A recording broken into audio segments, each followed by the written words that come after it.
And we are live. Welcome everybody to the Monday live stream, man. I'm so excited to have everybody up here.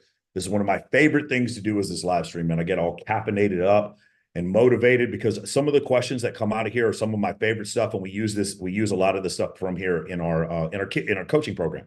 A lot of the questions that we have are basic, but a lot of the questions are very creative. And this is also a way for those of you who are like considering joining Men of Action. You get 3 hours with me. You can ask all the questions until every question gets answered, and then we can keep it going. Guys, one thing I want you to know, for those of you who are new, you're going to go down to the bottom and you're going to see the button says reaction, and you're going to click raise your hand for the reaction. Okay. For those of you who are watching us on, YouTube right now, I'm going to go ahead and put in the chat. That is how you get into the live stream. It's right there in the chat. We got a couple people watching right now. It's going to take a little while for some people to line up there. I will also read super chats. For those of you who don't want to come on camera, you can go on YouTube, send me a super chat, and I'll read those as well. A couple things coming up for those of you who don't know. Next week, I'm going to the Landmark Conference for 5-6 days. I can't remember, in New York City. So all you guys who are in MOA who are in New York City, hit me up and let's try to do something. One of the nights I'm there, I think that's Sunday or Monday, I'm not doing anything. Monday I'm free. I'm totally free on Monday. So if you guys are interested in doing something, let me know. And then I'm going to be going to Miami to do Fresh and Fit twice. I believe we're doing 2 days of Fresh and Fit. I'm going to do Saucecast, and we may do Danza Project. And I'm try to set something up with Brandon Carter and Wes Watson while I'm out there as well. And then on the 19th, I'm going to be at Electric Daisy Carnival in Las Vegas on the Marquee Sky Deck. Remember on the 18th, is going to be Babes in Toyland White Party in Miami. It's an animal rescue charity, and these are some of the hottest women you will ever see that come out to this thing. So I would highly recommend, guys, if you have the ability to come out to Miami, or if you're already in Miami and you guys want to check it out, please let us know. There's still tickets and tables available. We usually have about 75 guys and maybe 100 girls that show. I'm sorry, maybe 300 girls and 75 guys, somewhere around that, show up for this event. So it's a good time. And so I'm excited to see you guys come out for that. Let me see here if I can get this. All right, cool. I'm trying to log in so I can show you guys, but it doesn't look like I can. All right. Beautiful.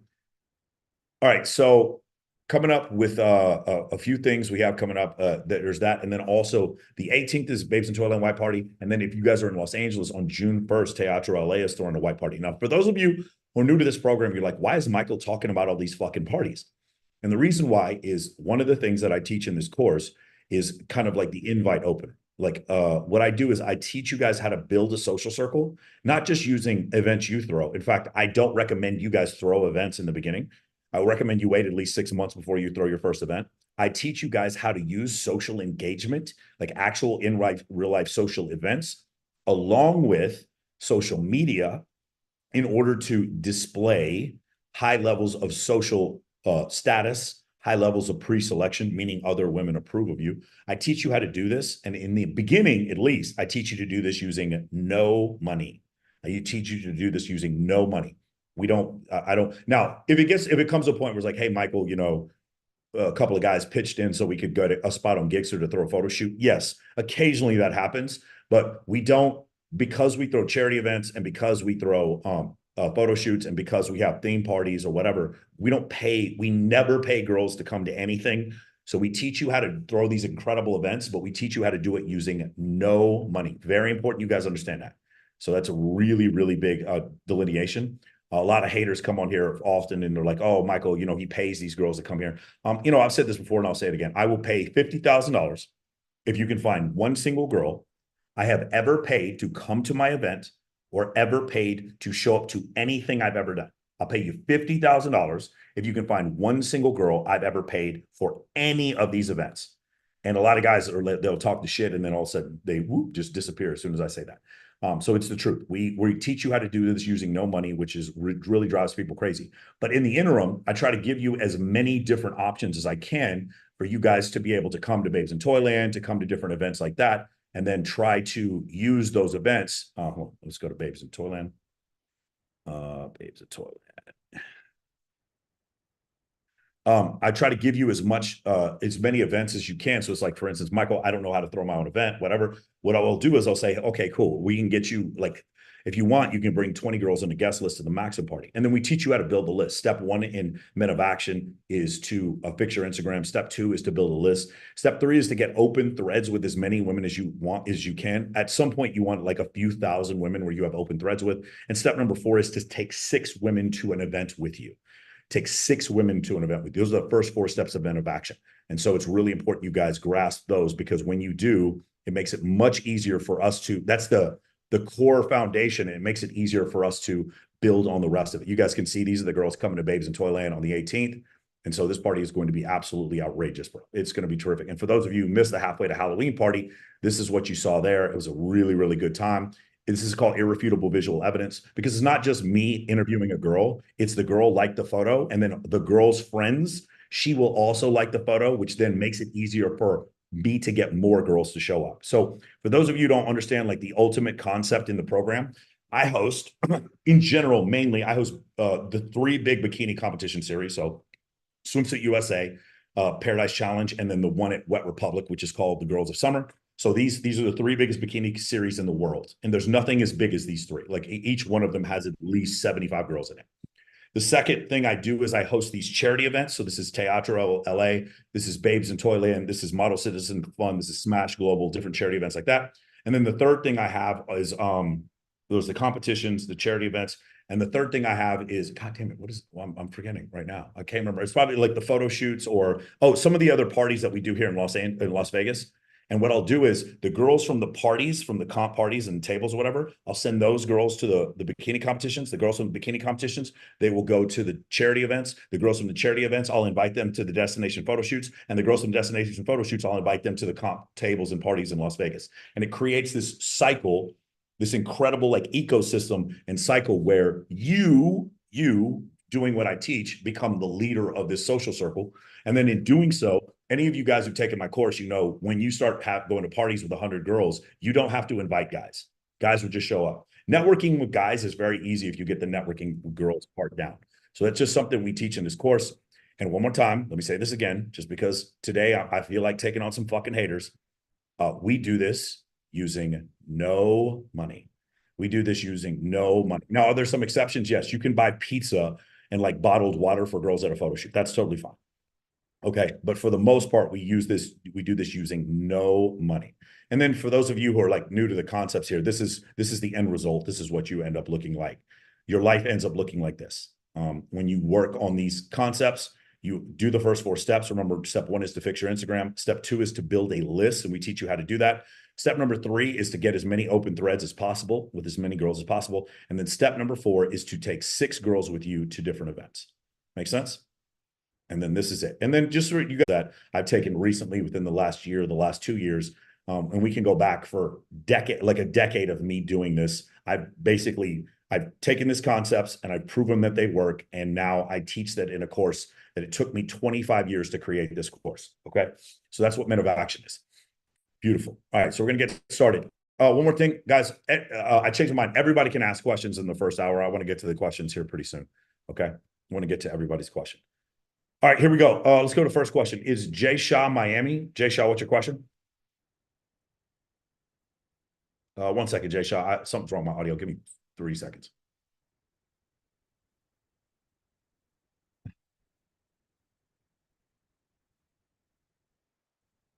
All right, can you hear me better? Jay Shaw, go ahead. Oh, sorry, my brother. Go ahead and unmute yourself. Cool. All right, hey Michael. It's been a while since I got on one of your Monday calls. Pretty excited for your event, Babes in Toyland in Miami. The last time I went, I had a great time. So my question today is, since you brought up, haters, and you just, you yourself have been in a few beefs in like the past whenever. Recently there's a big beef going on in the celebrity business between Drake and Kendrick Lamar. I just wanted to get your thoughts on who you think is winning that, and why do you believe the person who's winning that beef is winning that beef, given your expertise on status and social perception and all that? Well, so it's difficult because Drake is bigger than all of them combined, right? So that's what makes it kind of difficult to answer this question. And the other part is like, I'm more concerned with the fact that they're beefing over a woman. That really bothers me a lot. Wait, really? Yeah, am I wrong, guys? Does somebody know better than me? But apparently Drake and Future were beefing over some chick that they were both fucking. Something No, like that. not Drake and Future, Drake and Kendrick. Kendrick Yeah, Lamar. I don't even know about Drake and Kendrick. I'm talking about Drake and Future. Like the problem is Drake keeps beefing with everyone. Part of me Oh, is like, is this a setup? Is he doing it for status? If he is, it's probably smart, right? It's like Randy Savage and Hulk Hogan, who are best friends behind, behind the stage, but on when they were in the ring, they were beating each other up. So I don't really know what the answer is. That's a good question. But the main thing is this. Um, these beefs, they do help somewhat. I'll tell you right now, every time there's this one person who makes videos about me all the time. He's like obsessed with me. And every time he makes a video about me, we get clients, like without exception. Every time this guy makes a video about me, we get guys who will hit me up. They'll get on with a setter, and then they'll get on with the closer. And the closer will be like, he'll tell the closer, be like, yeah, I just saw so and so did a video about him. And as soon as I saw it, I watched the video, then checked his shit out. And I was like, oh, this guy's legit. And then they end up joining Men of Action. So, um, the hate is helpful. Grant Cardone said the most money that they ever made was when they started getting the most hate comments. So it is really, really helpful. But I don't know who's winning, man. I really don't know. And I kind of don't care because I think the whole thing is just really sad. I think to I, trip over a girl, I don't know what the Kendrick Lamar thing is, but I know the thing with Future, and Future is my favorite. Out of Kendrick Lamar, Drake, all Future is my favorite. And I just think it's fucking sad that you're gonna trip over a bitch. That's all I'm saying.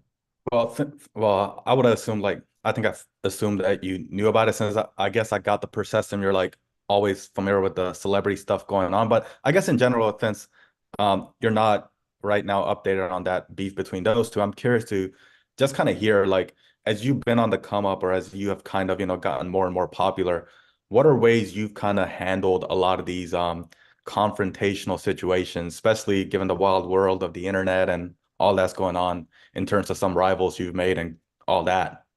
I would say initially poorly. I was in the comments like trying to buck up to every single person. And I just got to the point where it was like, because Dan Fleischman had told me just block and delete. And I was like, man, I don't want to block and delete. I want to take them all on. In the US military, which by the way, there's a video out there saying that I wasn't in the US military or I was never a captain or somebody actually saying that, like, oh, by the way, I'll give you $1 million. Anybody who's listening to this, if you can find a single clip of me saying that I was a military pilot, I'll give you $1 million if you guys can find that clip. Everyone keeps saying that I said it, but they can't seem to bring forth the proof. I was a navigator in the military. I was a civilian pilot. Okay. The so when you every time I saw one of those things, what happened is it says in the Air Force Code of Conduct, it says integrity first, service before self, and excellence in all we do. And then as a military officer, we have to be above reproach. So when people were like questioning that part of me, my military officer kicked in and I was like, bitch, let's go toe to toe, right? But then I started like once I realized once I see like Wes Watson's a friend of mine. I don't know if you guys saw Wes Watson and Andrew Wilson got into it like last week. Um, when Wes Watson's a friend of mine, Ty Lopez is a friend of mine, Dan Bilzerian's a friend of mine, and these guys get more hate than I will get love in my entire life. They get so much hate, it's crazy. And the thing is, like, it's just a function where like when you take on the hate, you're losing money, right? Every minute that I spent, it was really funny because I was talking to Jasmine Jafar. She's the OF, the 304 lawyer, right? She was a lawyer who quit being a lawyer so she could do OnlyFans and have sex on camera and shit. And she was saying I was going to law, I was going to practice as a junior associate, and I was losing money because I wasn't on my OnlyFans. So it's like for me, it's like it was a waste of her time. Well, for me, one of the issues is like every time I was dealing with these haters, I was wasting my time. And so that was just became one of the issues. Rather than to prove to everyone we don't pay the girls, rather than to prove to everyone, all these different instances, the way I look at it is like this. It doesn't make any difference. If you don't believe me, even when I prove you wrong, you're just going to find something else you don't believe. But the guys who actually take a risk and have testicles and actually take the shot and take the fucking action, we never have guys go through the free group and then join MOA and they're like, oh yeah, this shit doesn't work. That the most what we'll have guys say is like, hey man, these concepts of intersexual dynamics and evolutionary psychology, they're way more complicated than I thought. And I didn't realize like at one point how simple and at the same time how easy these concepts were, right? But they're also complex. They're complex in the way, like once you understand them, then they become simple. And so a lot of people don't like it. And one of the biggest pushbacks that I get in this program is a lot of pickup guys who are like, no, you need to take a cold approach pickup course before you start learning social circle. Well, I've pretty much completely disproved that. Well, if that's true, Jay, then what happens is I've taken an entire $15 billion industry of pickup, and I've basically made it like useless. You understand? So of course they're coming after me. I don't have any issue with that. I get it. They got to make money too. But basically what's happened is there was a software update. The software update is called social media, and the pickup guys didn't get the software update until 15 years too late. And so that's why I'm doing what I'm doing now. And that's why it's been so incredibly pervasive and it's been so helpful. Got it. And one more question, Michael. In the spirit of Babes in Toyland, right? Yeah. Just question. I noticed you, Dan Bilzerian, and Jeffries all own cats. I'm just kind of curious, like as a of animals himself, like, the whole stereotype, or I guess the whole image is as a guy or as a quote unquote masculine man, you're supposed to own like a dog. And I don't completely agree with that myself, but that's kind of, I guess, the underlying image, or like the underlying stereotype out there. I've kind of been more of a cat person myself, to be honest. Yeah, Yeah. I'm in front of a lot of people, but I'm just Yeah. kind of curious here what made the three of you get cats instead of So dogs. I'm going to quote my buddy Dan. So I'm going to quote two people. I'm going to quote uh, Eckhart Tolle. Eckhart Tolle says, "I have lived with several Buddhist masters, many of them cats." It's like cats have this ability to be in the present moment. That's the first part. But the other thing with cats is that, like, if you guys have issues with push pull with women, cats are such a great way to teach you how push pull works. When I don't pay attention to Willie, Kobe, and Ellie, they come and they gather around me. They rub up against me. They climb on top of me when I'm asleep. They try to wake me up when I don't pay attention to them. When I pay attention to them, they run away from me. So it's basically like a hot girl. And Dan has said it, but he puts it incredibly succinctly. He's like the best thing that'll teach you is having cats. Cat, when you want attention from a cat, when you're all over a cat, when you try to hug a cat, the cat pulls away. When you don't pay any attention to the cat, when you're like playing video games or on your computer, the cat will come sit on your lap and go to sleep. I can Really relate. hot women, really hot women are exactly the same way. Now, lower, medium status, like attractiveness women, they're not quite like that. You can give them attention, especially if they're attracted to you, but cats don't work that way. Yeah. Cats don't work I, that way. I'm like, Yep. I like one time like cat sat my friend's Maine Coon, and she was exactly like that, man. She was exactly like that. Mm-hmm. Cool. Thanks, Michael. Nice. Okay, cool. Holden, what's your question, brother? Hold on.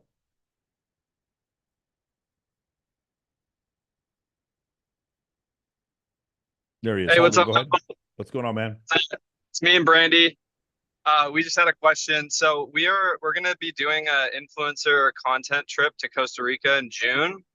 What would your advice be for planning this first trip? And we want to get like 5 or 6 models, get like a few guys, have the guys pay, like getting pre-selection content, etc. And then I've got a follow-up question after that one related to the first one.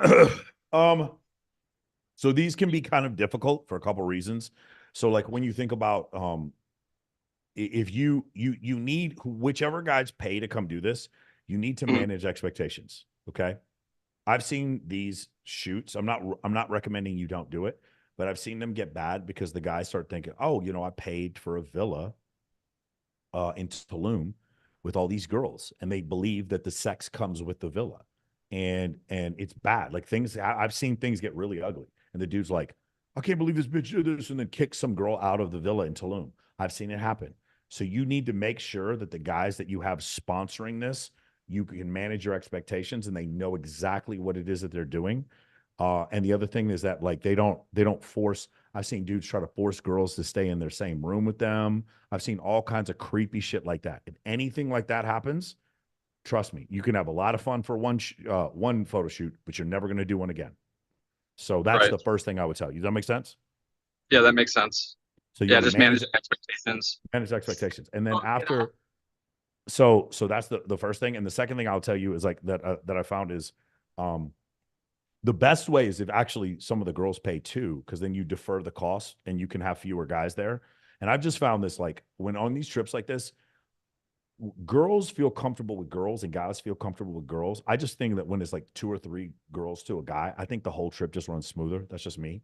And it's harder to do that if you're charging only dudes to go.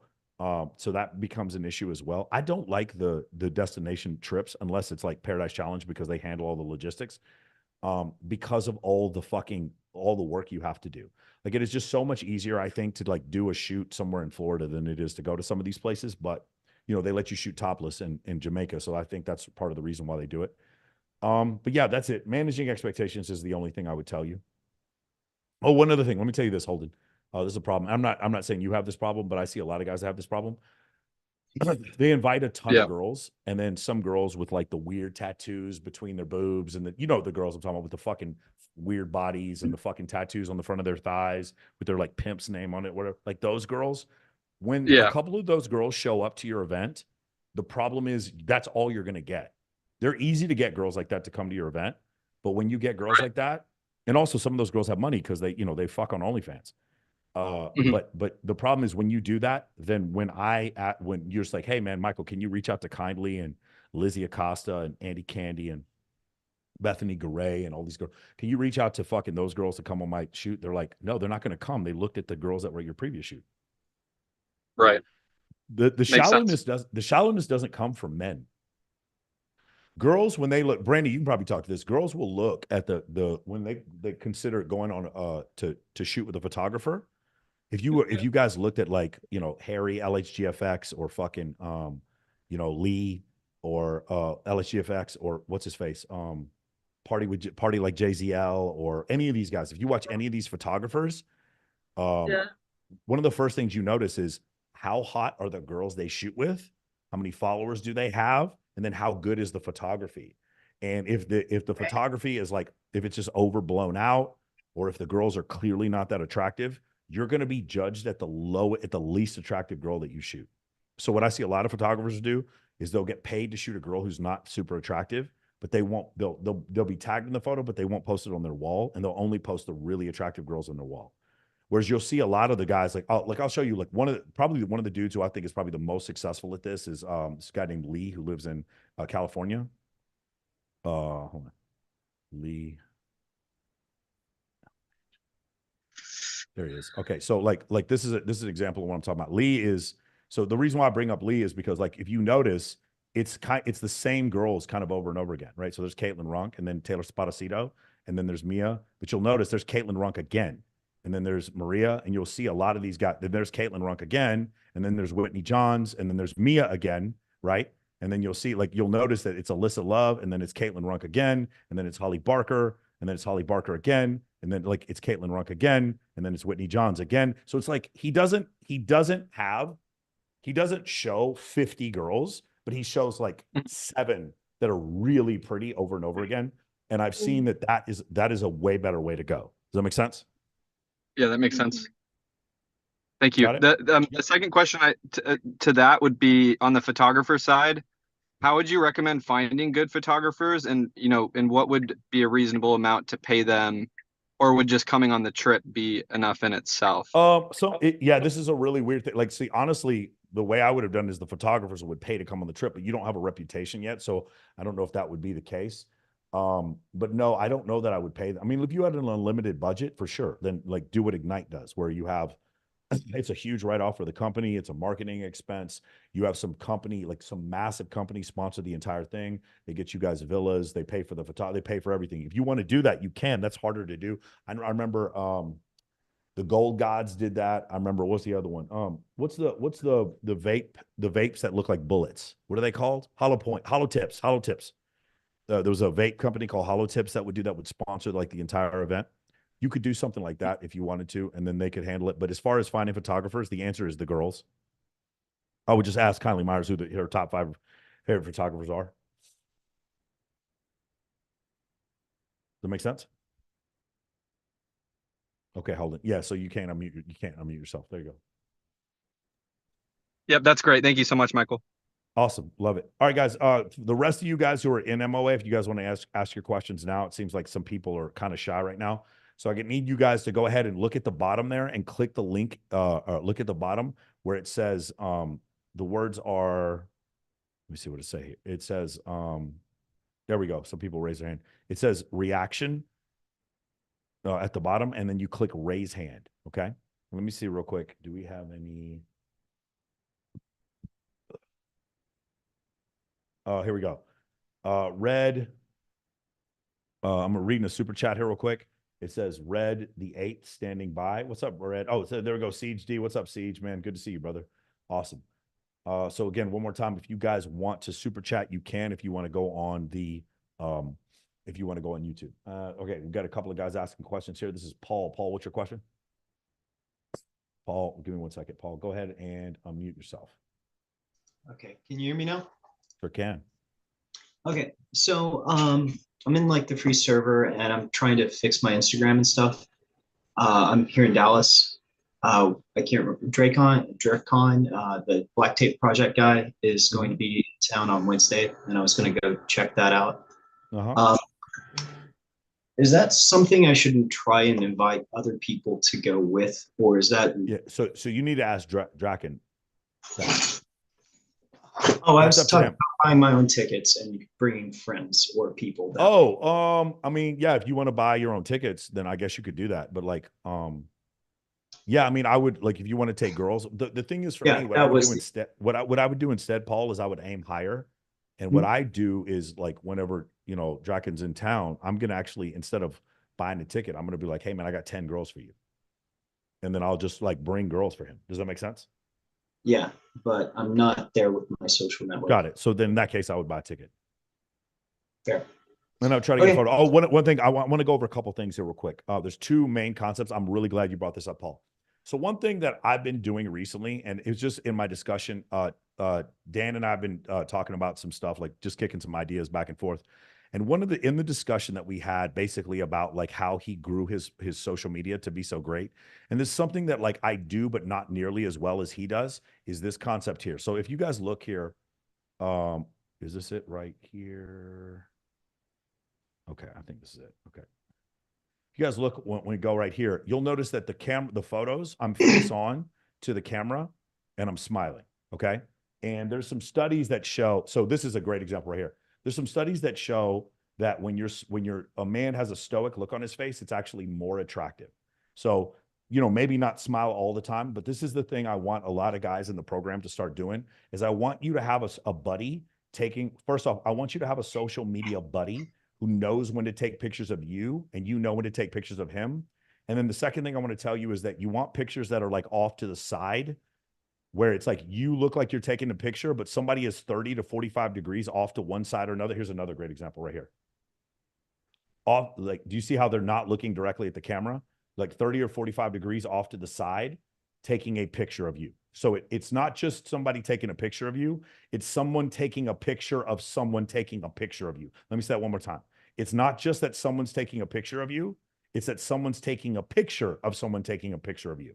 And so because of that, paparazzi effect? Yeah, the paparazzi effect. So from this point forward, I'm going to try to do some more. I've not been really good at this concept, but it's something I'm going to start sticking in there.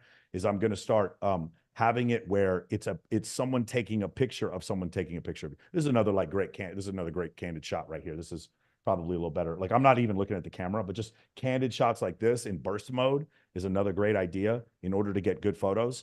The other thing I want to go over is Texas Christian University's study, which shows that when men are in photos with women who are smiling or participating, those men look more attractive. So in this one photo, it was like this one thing they were talking about, men was rated like a 6.8. He went to it like an 8.1 or 8.2 just by having photos with him with girls. Okay.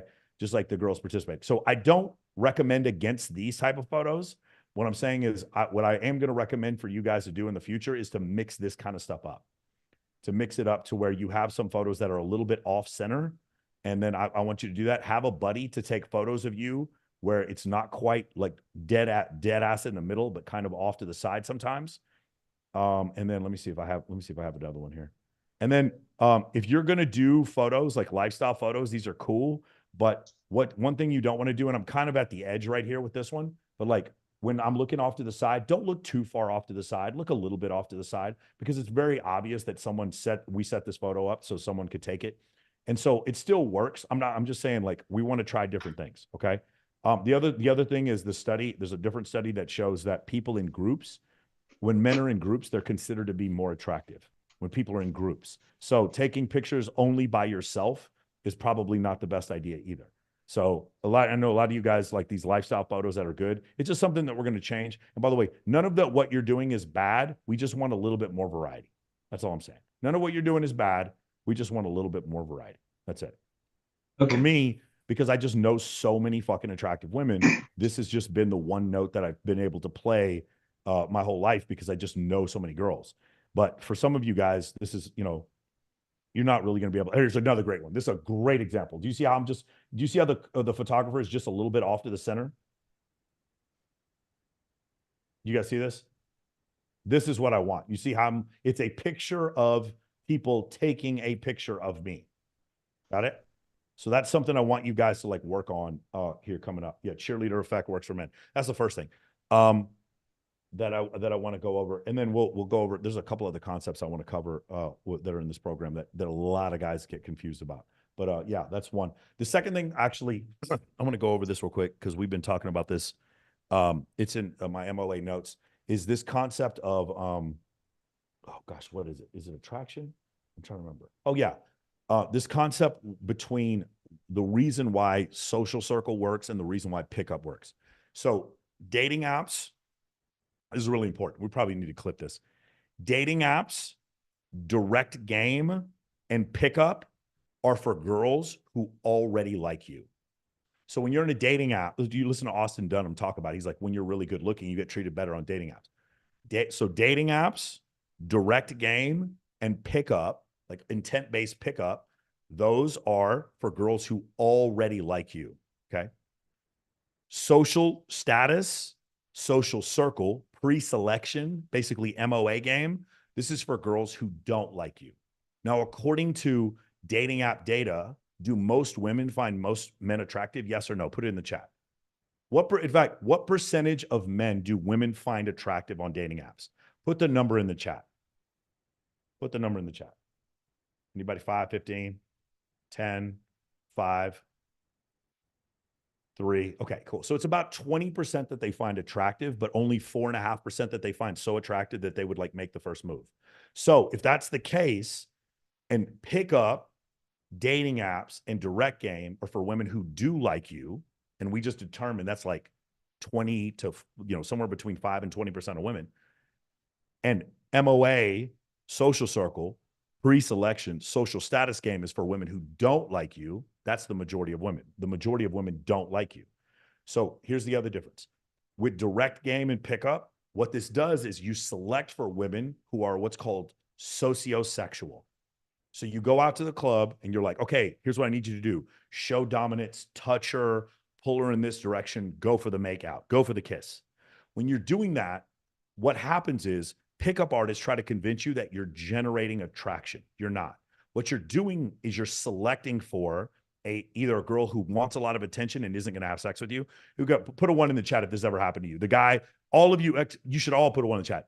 The girl who like rubbed her butt on you or fucking tried to make out with you in the club and you made out with her like 6 or 7 times and then you fucking went home by yourself. Put a 1 in the chat. Don't be a fucking liar. Every single one of you knows what the fuck I'm talking about. Some girl is like, but we held hands and I knew we were going to fuck. I knew we were going to fuck, but we didn't because, and she like, you're telling your friends, bro, I had 7 makeouts with this one girl. We made out 7 times. She was definitely, what happened there? You thought it was a compliance, but really it was attention. When you do direct game, and unless you're really good looking, by the way, if you're super good looking, forget everything I'm saying. Direct game, direct cold approach, and dating apps are phenomenal for you. If you're in that top 4.5% of men, I don't blame you at all. Like, definitely do that shit. But for the other 95% of us, what we have to do is manufacture attraction. How do we do that? We do this through showing access to scarce resources, relevancy, competency, and high status. How do we do this? We do this through pattern interrupts and breaks in rapport. We do this from showing pre-selection. We do this from showing social intelligence, a sense of humor, really good logistics, and in some cases, fame or money. Like those are the last two, but the fame, money, and looks are actually, well, fame is at the top, but money and looks are at the bottom. Okay. So when we do all those things, we manufacture attraction. Whereas when pickup, they just go direct, and what they'll do is they're shortening the seduction process. In that, they're shortening the seduction process for women who already like them. With social circle, what we're doing is we're manufacturing attraction for women who don't like us. So one more time. Pickup is for girls who do like you already. Social circle is for girls who don't like you yet. That's the difference with my course. And I'm just going to say this. I don't care how arrogant this comes off because it's the truth. If there's somebody in this space who actually on a regular basis has hotter girls than me, then let me know who the fuck they are. Because I legitimately want to know who it is. Who it is who's like in this space, who's a coach like this, who's consistently getting more attractive women to come do things than I am. Then tell me who that person is, because I want to know I want to know who that person is who's doing that. But the reason why this works is not because my game is good, and it's not because I'm a super fucking cool guy. It's because I understand concepts in evolutionary psychology. That's why this works. Okay. And I use those concepts of sexy sons hypothesis and mate choice copying. I use those concepts in order to generate attraction. And that's why I'm with hotter girls than anyone in this space. Does everybody understand? One more time. Dating apps, direct game, and pickup are for girls who already like you, and they shorten the seduction process when you go direct. Okay. Like Alan Roger Curry says, mode 1. Social circle, pre-selection, and fucking social status game, social proof is for women who don't like you.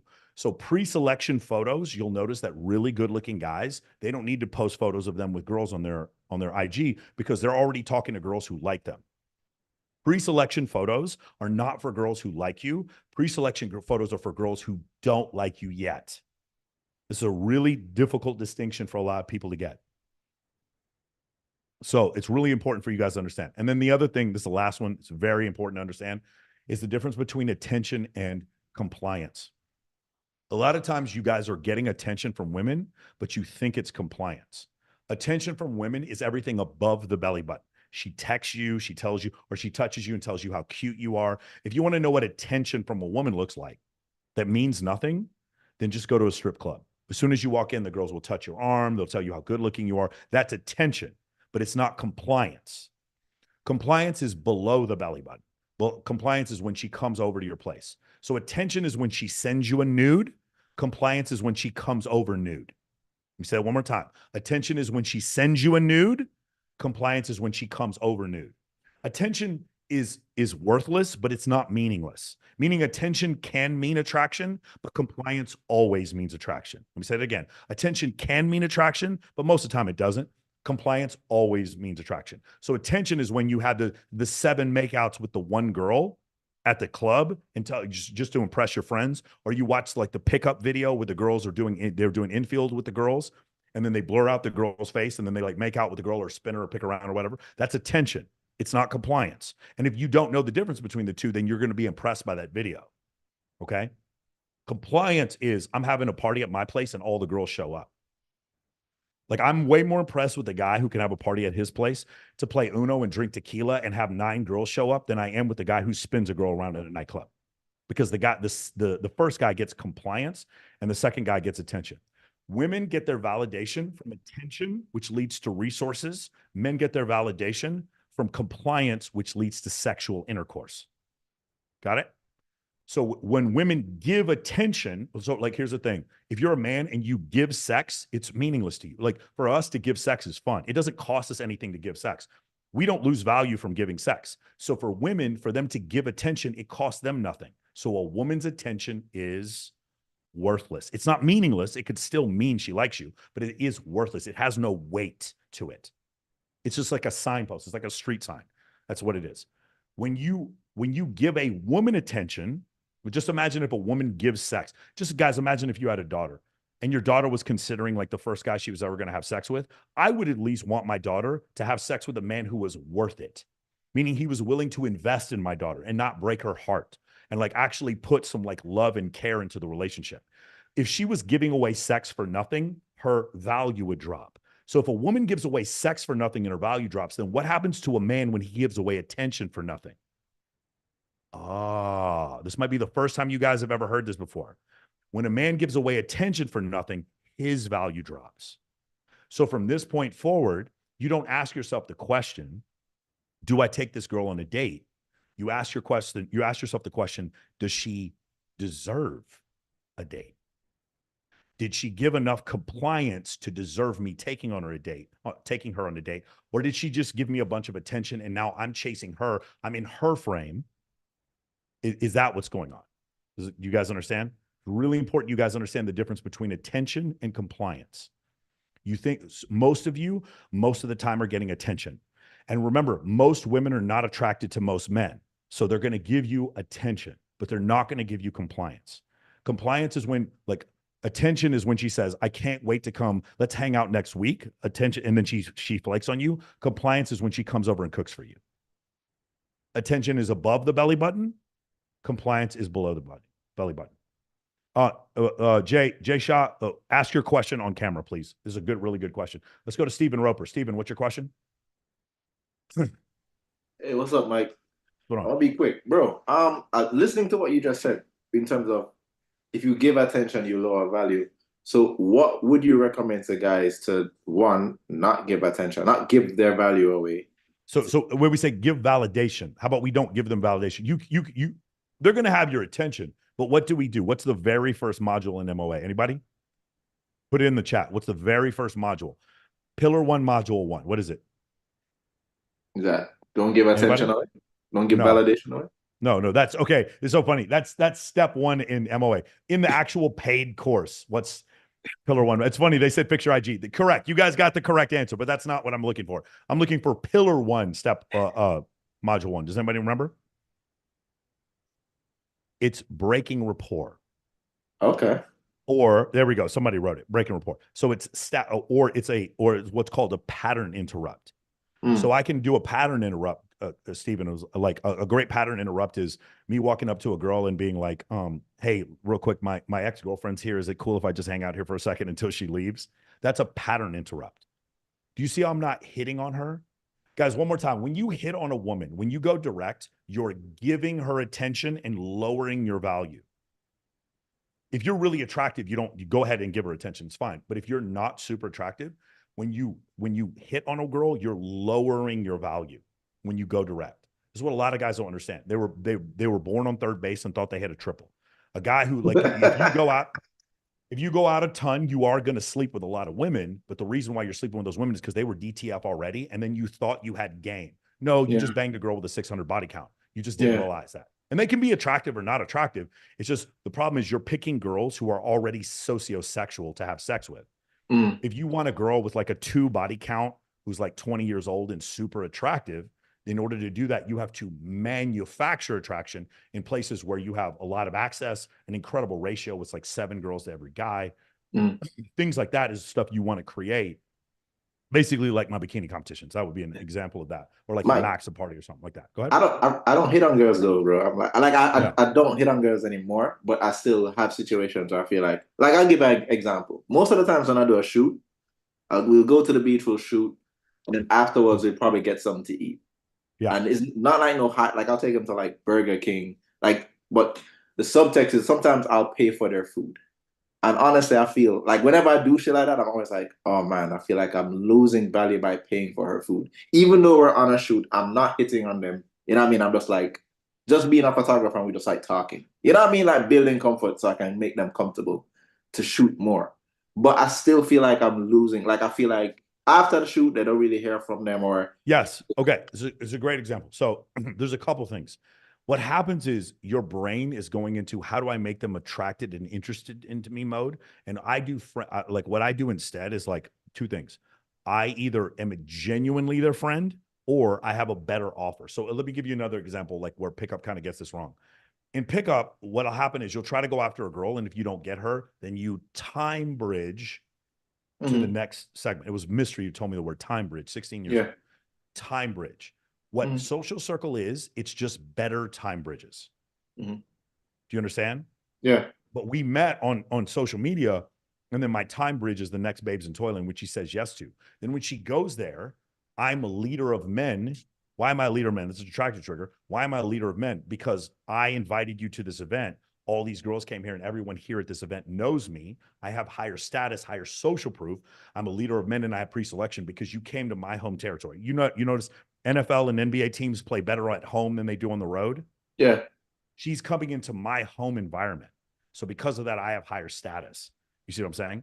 Yeah. In your case, what you want to do, Stephen, is number one, you want to break rapport. So you want pattern interrupts. Number two, you want them to at no point, you might be doing a couple of little things to make them know you're interested. Just a little bit, make me taking a little bit more attention.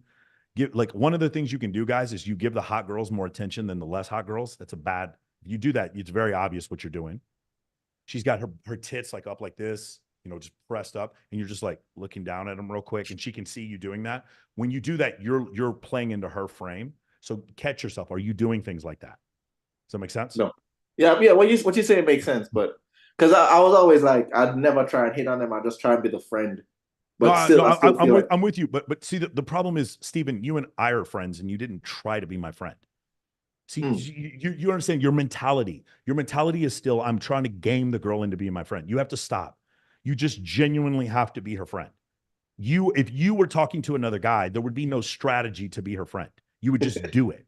And there's no conversation about you being friends. You're making this simple thing too complicated. And because you're doing that, that's why you're having this issue. Make sense? Understood. Yeah, but yeah, makes sense. All right, I got you. By the way, Drake or Kendrick? You guys like Drake? I mean, Kendrick's from Texas, and I like that, but I think I like Drake better. I don't know. It's tough. I don't know. All right, cool. That's it. I mean, just some more examples here if you guys want to see, like, see if I can pull it up here.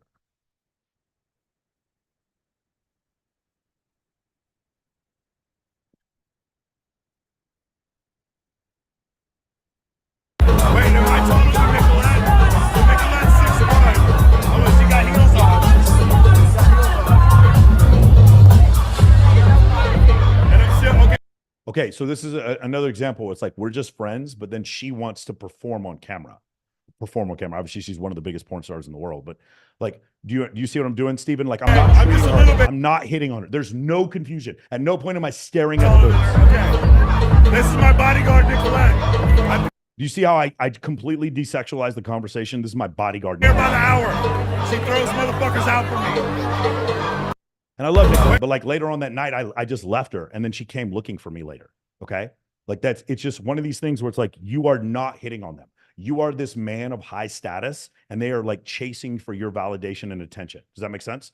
And then when you just do it, like you turn the camera on, and they will just perform. How does it feel, guys, getting me drunk for the first time? Are you proud of yourself? Are you proud of yourself? Are you proud of yourself? I'm so proud. Guys, do you see what I'm saying? Like that, like at no point is like, look at me with these hot girls. It never say that. Keep your thumb out of my butthole. Keep your fingers out of my butthole just because you got me drunk. Dirty, bad, dirty birdie. Ew. Okay, so we're sitting there. We're breaking rapport. We're using pattern interrupts in order to generate attraction. Okay. Beautiful. All right, you guys have any more questions? Let's keep it going. Stephen, did that answer your question? Yeah, man. It answers it. I just honestly, bro, I thought I was because I was spending money, like sometimes pay for their meals, and I was like, man. Yeah, so that could be it too. That could be it too. Yeah, like you just really want it to feel like. Just imagine that they were HIV positive. How would you treat them? I'd be kind. No, stop. Every one of you, write this down. If she was HIV positive, would you still be like grinding on her ass and like doing all that shit, or how would you treat her? Okay, if you would treat her different, then that's how you should be treating her. Or like, if you knew she had chlamydia, STD. if you knew she had an STD, how would you treat her? Yeah. That happens. You guys really, again, one more time, two things. If you thought she had an STD and you had 10 girls back at your place waiting to fuck you, how would your interaction with the woman go? Would you be nervous? Would you be trying to brag to her? No. Why would you? You don't brag to homeless people. Why would you brag? Could you imagine a rich dude going to a homeless person and be like, look at all this money I got, bitch? Could you imagine how, like, you don't do that? You don't do that. So, like, why would you do it to a woman? If you're trying to show that you're higher status, why would you brag? You see what I'm saying? Mm-hmm. I'm not saying you are, Stephen, but you just. No. I get you, man. I get you. Yeah. Yeah. Understood. Beautiful. Richard, what's your question? Richard Mann?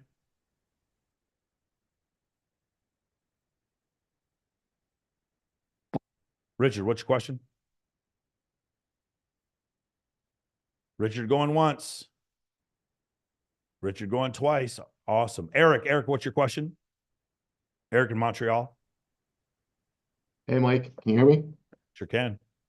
Just a question, quick on breaking rapport. I understand the definition of rapport, but why is it called breaking?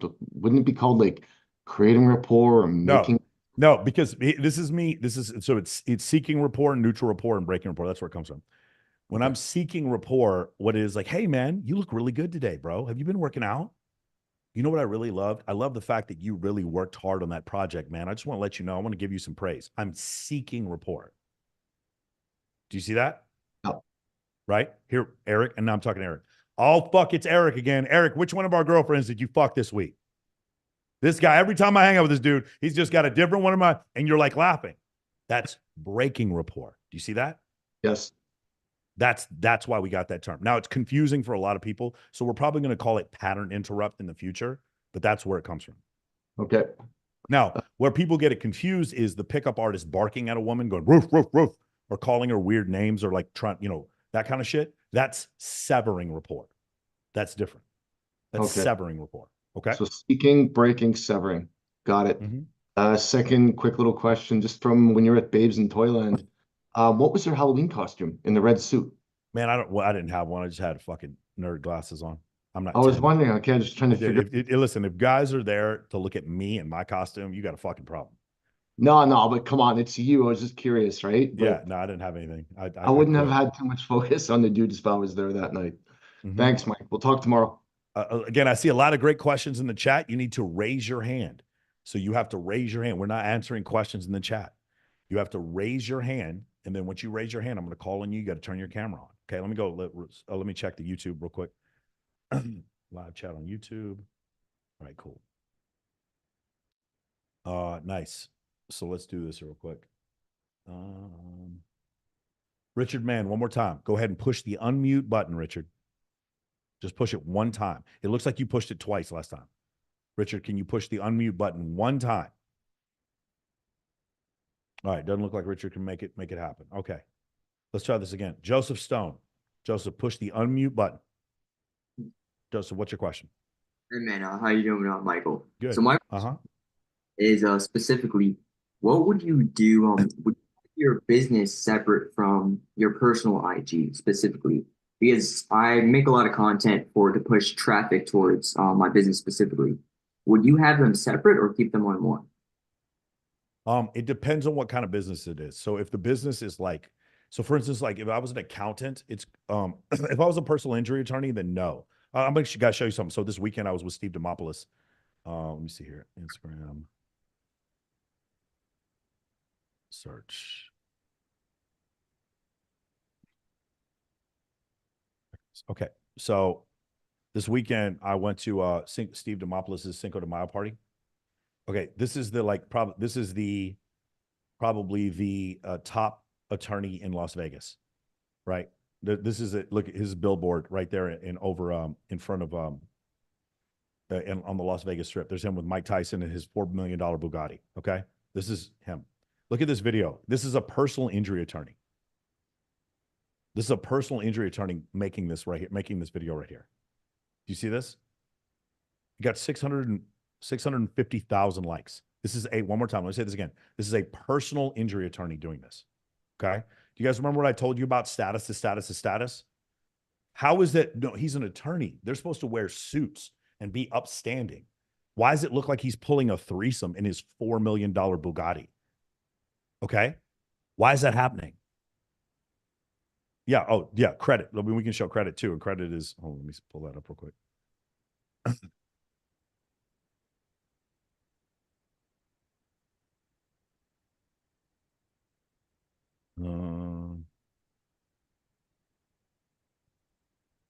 Credit, he does credit reconsolidation. He helps fix your credit. Do you see him here with Steve Aoki fixing his credit? You guys see that? He's fixing Steve Aoki's credit. You see him on stage. You see that his finger in the air fixing your credit. You see that? You see him with the fucking shotgun. You see him fixing credit with the shotgun. Look at all that credit he's fixing. Do you guys see that? Some of you guys are like, hey man, I don't know what to do on my social media because I have a really square job. And if I do something that's like crazy, then I'm going to lose business. Meanwhile, this guy has a blowtorch with girls' asses next to him. Do you guys understand? Your mentality is wrong, bro. Your mentality is incorrect. Okay. Yeah, that makes sense. So what I'll tell you is Steve Demopoulos does have 2 different IGs, but he does it because his business is so massive that he needs a separate IG. But the thing is, if you don't have a sexy business, my answer to your question is, what chances are you willing to take? I'm gonna take everything. It doesn't matter. I know. Then I would have one. Then I would have one IG. If you're willing to take chances, then I would have one IG. I would be the personal injury attorney with hot girls on there. Sounds That fair guy's enough. just, that like in the current environment, that guy's just going to do better than everyone else. So make it sexy. So make everything with business. Make it everything else. interesting. It doesn't have to be sexual, but make it interesting. Yeah. All right. Thank you, Michael. Yep. Off-brand Brad Pitt. What's your IG? I mean, what's your name? I'm sorry. What's your name? Go ahead and ask your question. Off-brand Brad Pitt. Yeah, so my question here is, how do you make more high value female friends if you're new to a city? So that's gonna be, so can you do me a favor, man? Do you have can you go to the free school server and join the free server? It's called a High Status 101 course you can take, and it'll go over exactly how to do that. Yeah, I'm already on the school server. Yeah, so I mean, it would take me 4 hours to explain it to you, but the short way to explain it is fix your Instagram so you don't look like a fucking weirdo. You don't look like a creep. Okay. Okay. Then you want to build a list. Your list is going to be made up of hot girls, and then the hot girls that those hot girls follow, and then also the highest status restaurants and venues, and the girls that those venues follow, and then the photographers and the girls that those photographers follow, and you put it on a Google spreadsheet. That's step number 2. Step number 3 is to get open threads with all of them by having an incredible offer. And then step number 4 is to bring 6 girls to one of those events. Make sense? Okay. Okay. Kind of, yeah. What would be an example of an incredible offer? I like Babes in Toyland White Party, Babes in Toyland Animal Rescue Charity, the Maxim Halloween Party, the Maxim Super Bowl Party. I like things like that, like Teatro Carnival, stuff like that. Okay, gotcha. What would be a way to find something like that locally? Because I'm in Dallas. I mean, you guys have the Margarita Ball and the Dragon Ball. Okay, never heard of that. Yeah, I would also just where you like kind of the epicenter is right there around Citizen and Bottle Blonde and shit like that. I would just get to know everybody around there. Okay, you said Margarita Ball and what was the other one? Dragon Ball? The Dragon Ball, yeah. Okay, cool. Okay, gotcha. So it's okay, High Status 101 on the community free school server. Okay, cool. Gotcha. Build list, high status, restaurants, venues, photographers. You hit them with an incredible offer. Example, that would be Margarita Ball or Dragon Ball. Yeah. Cool, man. Now, by the way, as your status increases, you can take, so what we have what's called top of funnel, middle of funnel, and bottom of funnel. Top of funnel for a guy with very little status would be, hey, I can get you on the red carpet of the Maxim party. That would be top of funnel. Top of funnel would be like, I have tickets for EDC on stage at the Marquee Skydeck. That would be top of funnel. Middle of the funnel would be like, hey, we're going to go to the movies. We're going to go to Area 15. We're going to go axe throwing. We're all going to we're going to go bowling. That's a middle of the funnel. And then bottom of the funnel is we're going to play Uno at my house and drink. We're going to have drinking games back at my place. We're going to do this back at my place. Bottom of the funnel, meaning the funnel starts in virtual social media space and the funnel ends in your bed. Okay. Got it? That's what the bottom of the funnel is. So the closer you are to your bed, the bottom. Now, if you're Dan Bilzerian, you can use bottom of funnel events at the top of the funnel. Because you're so high status, you can say, hey, girls, just come over to my place, and they'll say yes. Dan's done it before. It's like, we're going to have a casting at my house.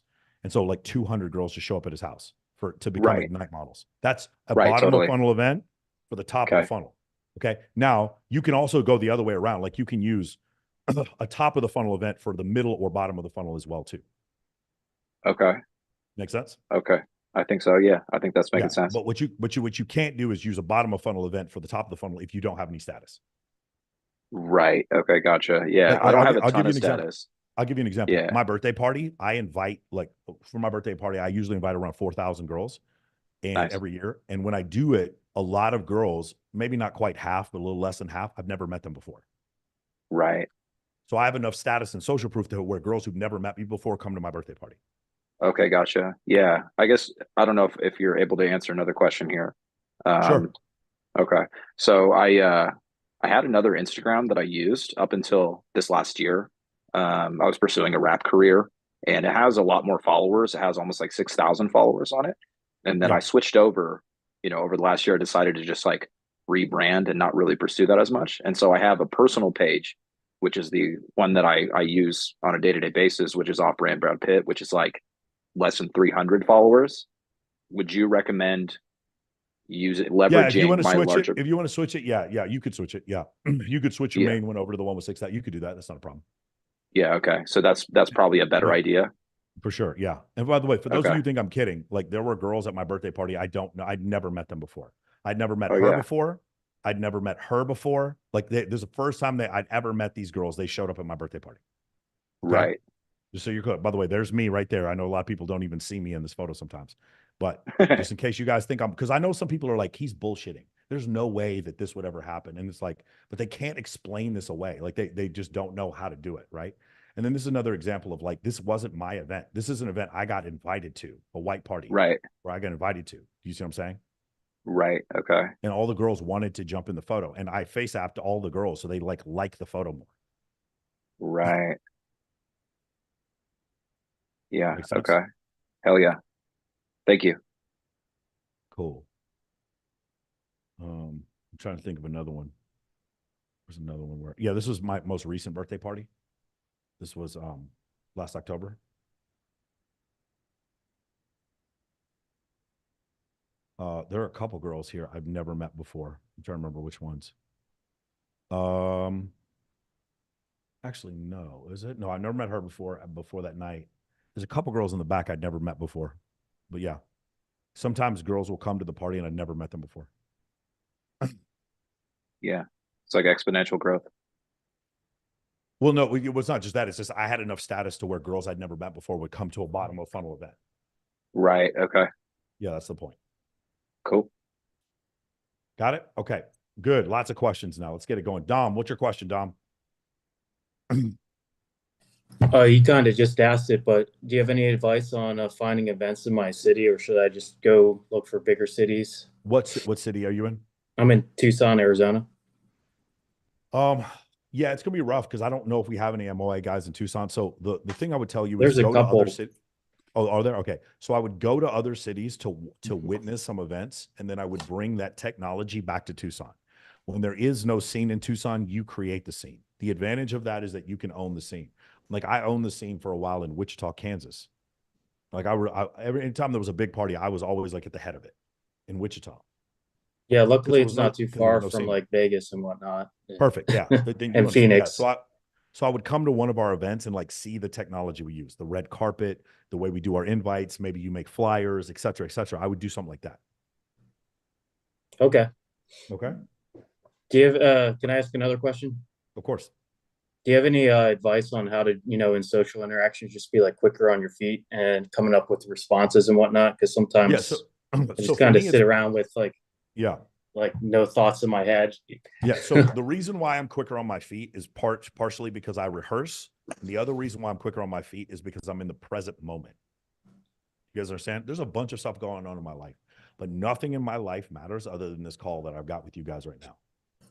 Because I'm the CEO of a company that does that. We're at 8 figures now, and none of that matters. All that matters is you guys. I'm in the present moment. That's why I can always think of something to say. But here's the other thing. You guys ever notice when you ask me questions, how quickly I come up with the answer? And it's not because like I'm super smart. It's because I've been doing this since 08. Been teaching since 08. So for 16 years, I've been getting asked the same questions over and over again. So I have a Rolodex of answers very quick, right? So the answer for being quick on your feet is being more prepared and being in the present moment. What are some ways to prepare? I guess like in my career, I'm quick on my feet, because I'm good at my job, but I'm in engineering, so sometimes I think social atrophy is real, Yeah, for sure. Well, so Dom, let me ask you a question. Are you Uh-huh. talking about conversations with women? Not necessarily, but for sure, yeah, that too. Okay. So I would recommend you watch Access Vegas and then look at the conversation topics that we talk about and copy them. Okay. Okay. Mhm. Thanks. I'm Sway Khalid from Canada. Hey, Michael, how's it going? Can you hear me? What's going on? Yeah. Awesome. I'm just at work right now, so might not be too explicit about some stuff, but Okay. yeah, I was kind of curious, like I'm somebody that's too stifled, so to take care of that, I'm not the taking a boot camp this week with Owen in LA just to fix the communication a bit. But after that, I do want to work on IG, and it Yeah. was awesome to hear that you have like a free course on school. I don't know if it's a course or what it is. Yeah, it's a free course. Yeah. Awesome, awesome. Definitely, I'm gonna check it out. But I know you're not big on the cold approach thing. So, what are your No, thoughts no, on no, no, guys no, like no, no, no. Incorrect, incorrect. I'm very Oh, big on the cold approach thing. I'm not big on the okay, pickup thing. Okay. I'm cool. actually like, I actually don't have that much of a problem with the way Owen does it. Owen doesn't go hyper direct and grab girls and that kind of shit. So I actually don't have a problem with the way Owen does it. Owen uses intelligence and charm and wit in order to get women. So I don't mind the way Owen does it. I'm not talking about Owen. Awesome. I'm talking about direct cold approach pickup. Cold approach by itself is fine. I get this. People come after me all the time because of this. They're like, Michael Sartain doesn't even cold approach. He doesn't. He's afraid. Yeah, I was an approach coach for the Venusian Arts in 2007, but I'm afraid. Go eat a dick. Like you're out of your fucking mind. It's not that. The issue is what's happened is here, I'm gonna do a ranking here. Ready? Social circle game that includes high status, like the perceived high status lifestyle and pre-selection is a 10. You're basically famous at that point. That's a 10. You don't have to do very, very little. Last night I went to Excess and there was this girl who watches my podcast. And like I was just sitting there saying nothing. And it was very clear. I just had to do nothing. And she was like very attracted. Okay. That's a 10. When we go to like indirect, like cold approach, I'll give that like a 6. That's like a 6. Direct game, I'm going to give it a 2. And the reason why I'm going to give it a 2 is because we just talked about on dating apps, 80% of women find 80% of men unattractive. So it's a 2. If you're really good looking, direct game is like a 6, maybe a 5 or a 6.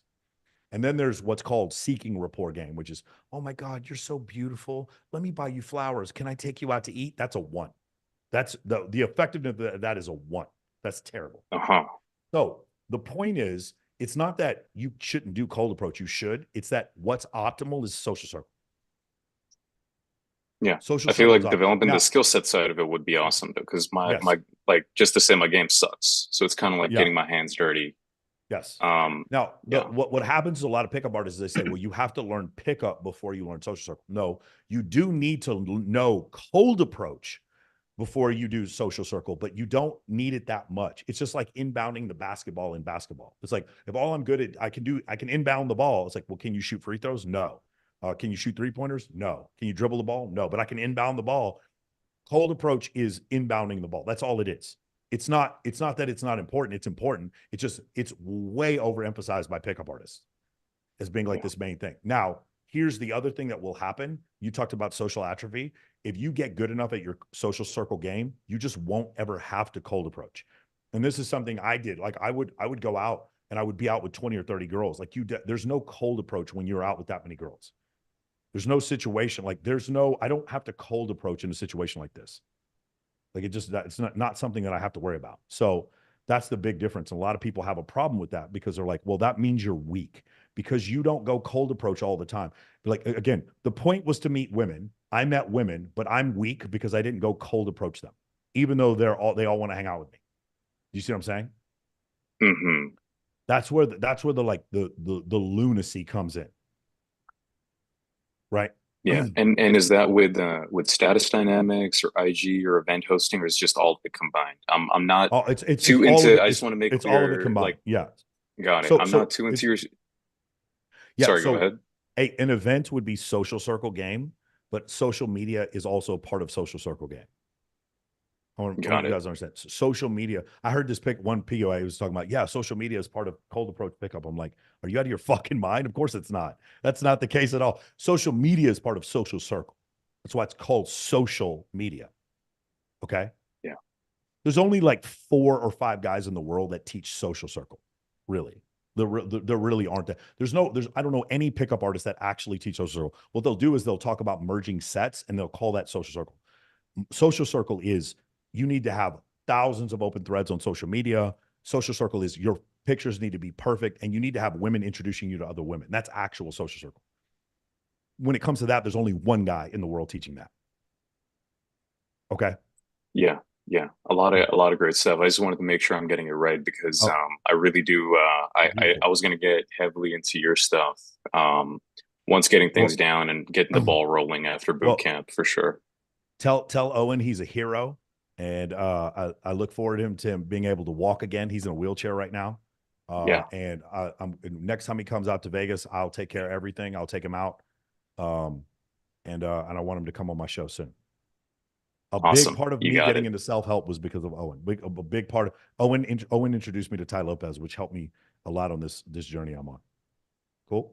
I love to hear that, man. Just one last thing. Mhm. What are your thoughts on a lot of Robert Greene stuff? His books on human nature and having those dynamics come into this stuff because 50 Cent, I heard, uses a lot of those and he's killing it in my eyes. Okay. So I don't particularly like Robert Greene is a little bit more trust me, bro. So I've read all of his books and they don't really affect me that much because there's not a lot of science in them.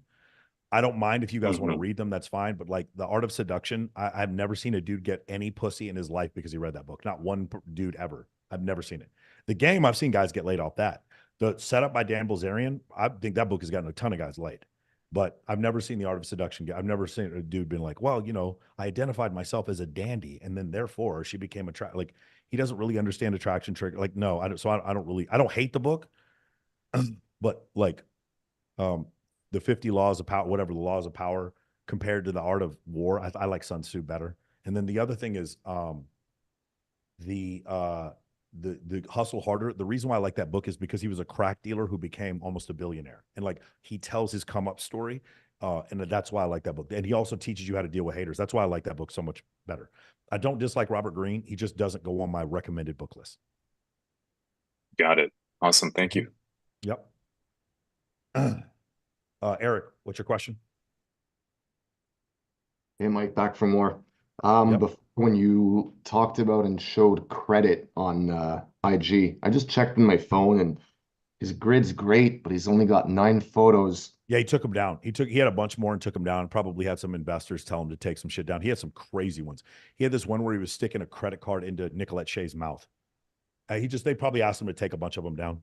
I don't know. I see this picture of like him holding the flamethrower and there's 2 chicks with their naked butts. I'm like, that's an amazing. Yeah, but he probably just did one like that. And also I mean, who knows? Who knows why? I know he used to have a lot more photos up. Yeah, because like to have 940K followers, like that's amazing. So I figured like, was this guy just doing a similar thing to build up to have that many followers? Like, do you know what this guy did? I don't want to speculate. I don't want to say anything, get me in trouble. Okay, that's fine. Let's just say he has some great engagement. Does he have 940K followers worth of engagement? I don't know, but I do admire his IG. Yeah. Okay, thank you. Yep. Gianfranco Diaz.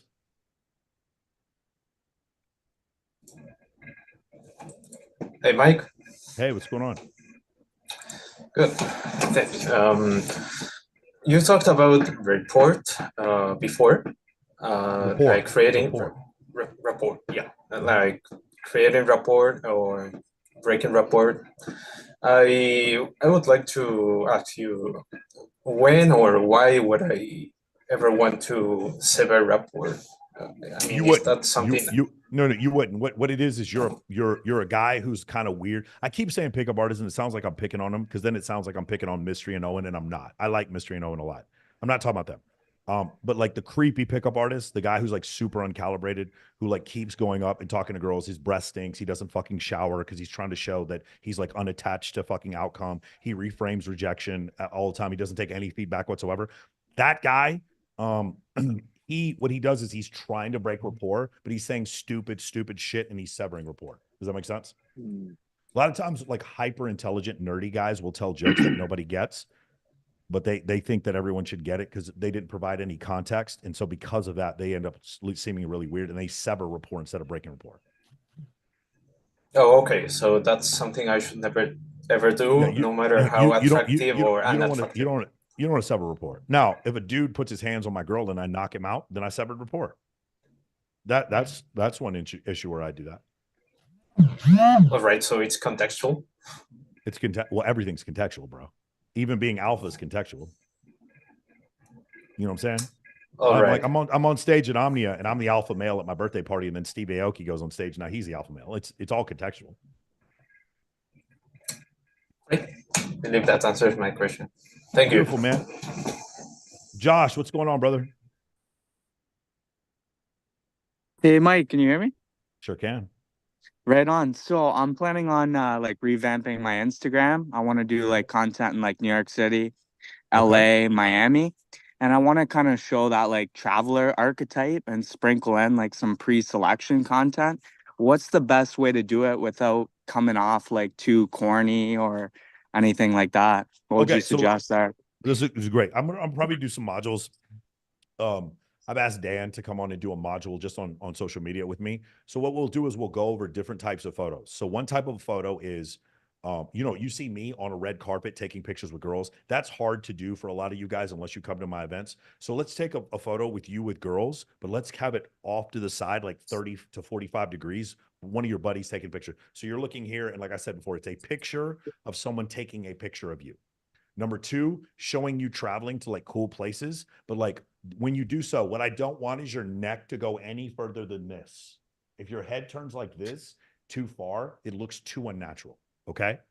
You want it to look candid. So the travel shots need to look candid. So it's actually okay if it's like the Grand Canyon and you're like, yo, look at that. You're pointing because that looks like something someone would actually take. Does that make sense? Okay, yeah, I get it for sure. Like I was thinking about maybe doing like the social media boot camp in June. What event would be paired with that? And like would that be good for like some pre-selection content as well? So the one in June, I don't know. The social media boot camp in June is going to be with the Babes in Toyland pet edition. No, Babes in Toyland support the troops. Support the troops? Okay. No, wait. Babes in Toyland fuck, I don't know which one it is. It's one of the two, but it's Babes. I think it's July or June 12th. Okay. What do you think of like getting started with something like that for content and like pre-selection content at the event as well? Like, is that good stuff? I mean, you're asking me, of course. So like, bro, if you're asking me, you need to come. You need to come to all 8 immersions. You're asking me. Okay. And like there'll be like some HD photographers there and everything, like get some good shots and stuff. I'll send you some of the photos we just got for the last one. It was absolutely awesome. Like, yeah, if that's your concern, we'll take care of that. I'll DM you. Is your Instagram in here? Yeah, it's right along my name bar there. So I was thinking about doing it because I got my uncle out in LA. So, but like just from like a general stance, I guess, and like other girls see like you're just around models and stuff. Like, does that manufacture attraction, or are they gonna come off and say like, oh, it's too corny and like that type of deal? Josh, both things are gonna happen. They're going to be attracted and tell you it's corny. Okay. Guys, what's rule number 1 in MOA? By the way, this is Tristan who's talking to you. This is Tristan. What's rule number 1 in MOA, guys? What's rule number 1? Anybody? We don't what? Come on, guys. Oh, that's right. You can't unmute yourself. I'm sorry. My bad. Oh, we don't listen to the words. We only pay attention to people's actions. So this is where the confusion comes.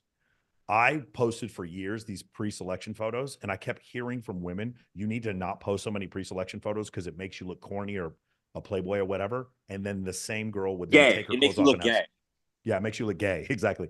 So she would say that, and then the same girl would then take her clothes off and have sex with me. So Josh, she would say, this makes you look unattractive. And then she would have sex with you right after she told you it was unattractive. That's when I was like, okay, I need to stop listening to them. Does that make sense? The guys who do listen to them, a lot of times they're very good looking guys, and they hear women say that. So they don't use any pre-selection photos. Okay. They're like, no, because it makes you look corny. No, what happens is Pre-selection doesn't. So like if you're like a really good looking guy, like AJ Steele, who's on here sometimes. AJ, if a girl likes AJ, he doesn't need pre-selection photos. He needs to let. In fact, if I was AJ, I would not connect my Instagram to my dating apps.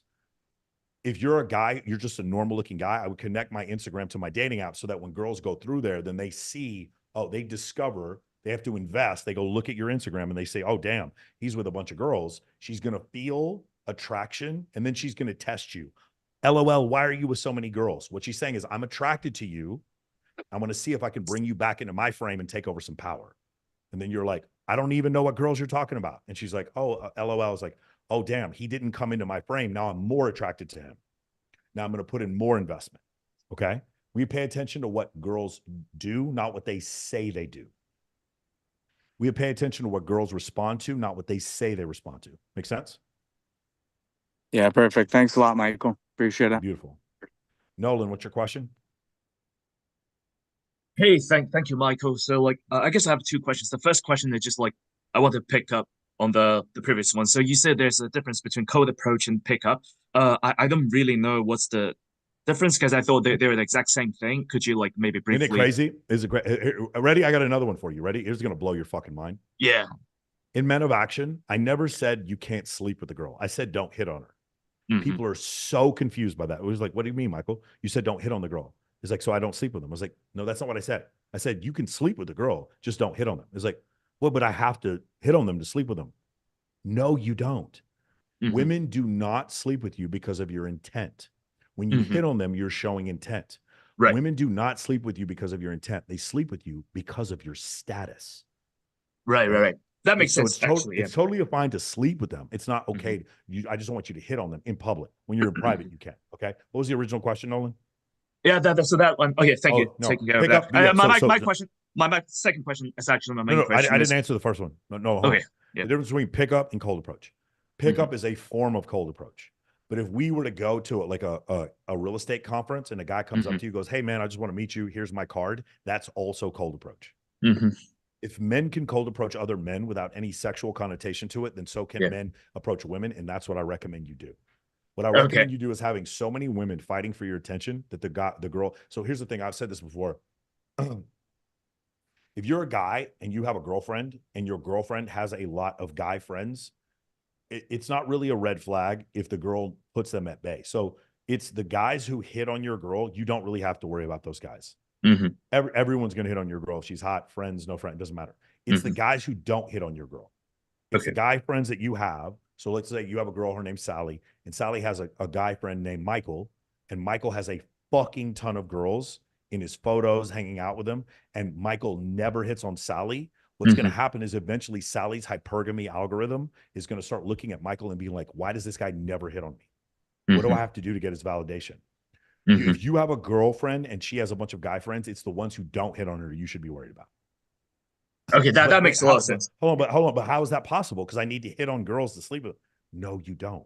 Women don't sleep with you because of your intent. They sleep with you because of your status. Okay? Yeah, thank you.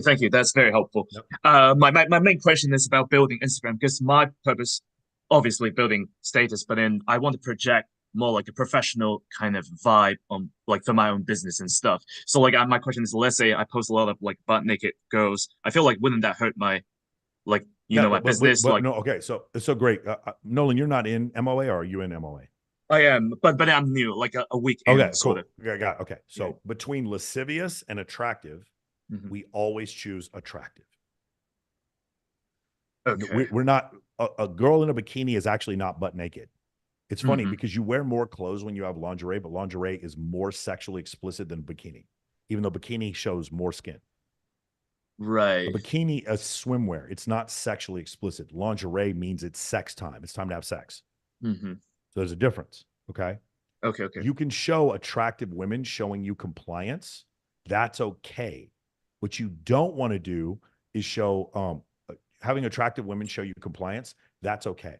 What you don't want to do is have a situation where, hold on, what were we talking about originally? We're talking about like posting, what type of post we should put on Instagram to show status while remaining professional, I guess. Yeah. So you'll notice there's no girls grabbing their tits or their ass in these photos. they're posing normally, Mhm. and we're choosing attractive. We're choosing attractive instead of choosing lascivious. Does that make sense? Okay, so like they're good looking, but then they're not like sexual. I guess that's the point. Good looking, but not sexual. If that helps you understand it better than that. Good looking, but not Mhm. sexual. We Okay. choose attractive. We don't choose lascivious. Got it? Yeah. Thank you, Michael. Very valuable. Yeah. Yep. Jose, what's your question? Hey, Mike. So I've been working on trying to message girls and stuff like that on IG to invite them to the Babes in Toyland in Miami. And I did a little sample size of 50 girls. And I did the blue check verification. Did pretty decent on my IG. I just Can I got be to honest like, with you, dude? If you did 50, you should Yeah. get 0. You should probably get 0 confirmations from 50. That's way too low. okay. The only thing that I had issues, like none of them even read the message. So my question was, how can I get them to open the thread? Yeah. So a couple things. Number one is having other girls introduce you. There's another trick that Sergio has been using with me. Is like if a girl isn't following me, Are you an MOA? No. But I'm in the school thing. Yeah. Okay. Yeah. Yeah, there's so many easy like ways around that to even get like way more than 50 out faster. But I mean, we can talk about that another time. Yeah. So Yeah, it was a test sample. I got 200 girls on the list. I already built. I'm continuing to build a list. Yeah. It's just that I did a quick sample. So what's going to happen initially is it's going to be a few girls that invite other girls. Mm. And you're going to get social proof from other girls following you, and they're more likely to message you back when you have common followers. That's the other thing. And then also when you meet girls in person, Jose, you're going to meet them in person. You'll be like, hey, write me on Instagram. And when they write you on Instagram, then you have an open thread. Okay. That's the trick. So it's you meet them in person, you get open threads, you make content with them when you see them in person. You put that in the thread so that they remember, you guys remember each other when you bump into each other again, okay? Yeah. And you continue to improve your Instagram, and you have better and better offers. What was your offer again? The Babes in Toyland in Miami, the white party. Oh yeah, so that's going to be a super low turnout because they have to be in Miami. Right. Well, my goal was just to get the open thread. No, that's good. I know I'm not saying you did anything wrong. What I'm saying is this is what I would expect. I wouldn't expect you to get hardly anything from this. Not 50 is too low. Okay. But when you go out on a regular basis, you want girls to like, you need girls to start following you. So you meet them in person. Okay. Okay. Yeah, I'll do that. Yep. But at the beginning, I'll be honest with you guys. In the beginning, it's throwing pebbles at an aircraft carrier. And then once you have your first event where like 3 hot girls are there, then you'll just know it. The whole thing just breaks wide open. All right. Sounds good. Okay? I love it. Yes, sir. I'm Sway Khalid. What's your question? Hi, sorry, just that one last thing that I thought I should ask is because I really want to get into the media game and really get heavy into your stuff right after. But as I said, I'm going for the boot camp this week. So for somebody starting off on ground zero, actually worse than that, like negative, starting off with negative nothing, like with the whole stifledness, like what should be like an area of focus while out there to help me with future media stuff? I don't really understand. When you say out there, do you mean like a boot camp? What do you mean? Yeah. No, when you're low? Yeah, while out there with him, like what should be something that I should focus on? Let him know, like, hey, this is something I want to work on that would help me. Do you approach anxiety? Massive. All right. And when you see a woman, I want you to say to yourself, she has chlamydia. Okay. Okay. Got it. That's it. That's the first.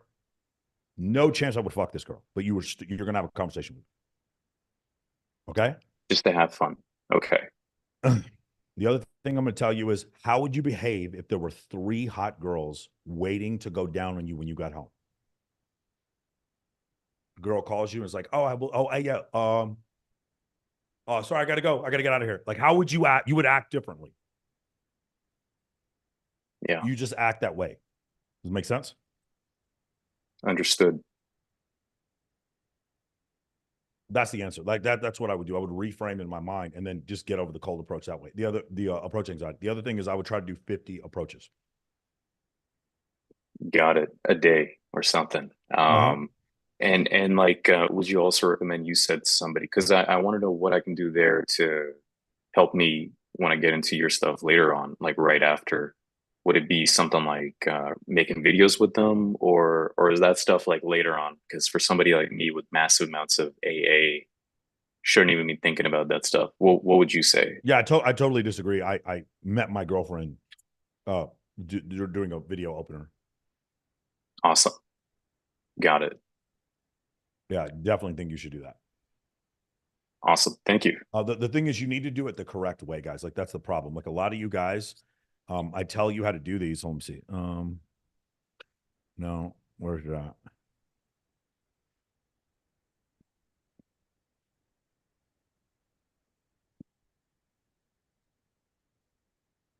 Give me 1 second. Let me see if I can show it to you guys.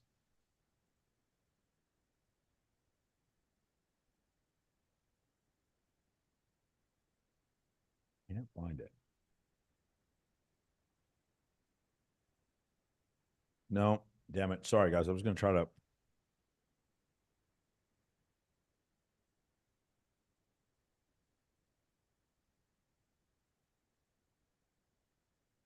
All right, I'll get it for you next month. But I was going to show you the clip of where I met my girlfriend, and it was the opener was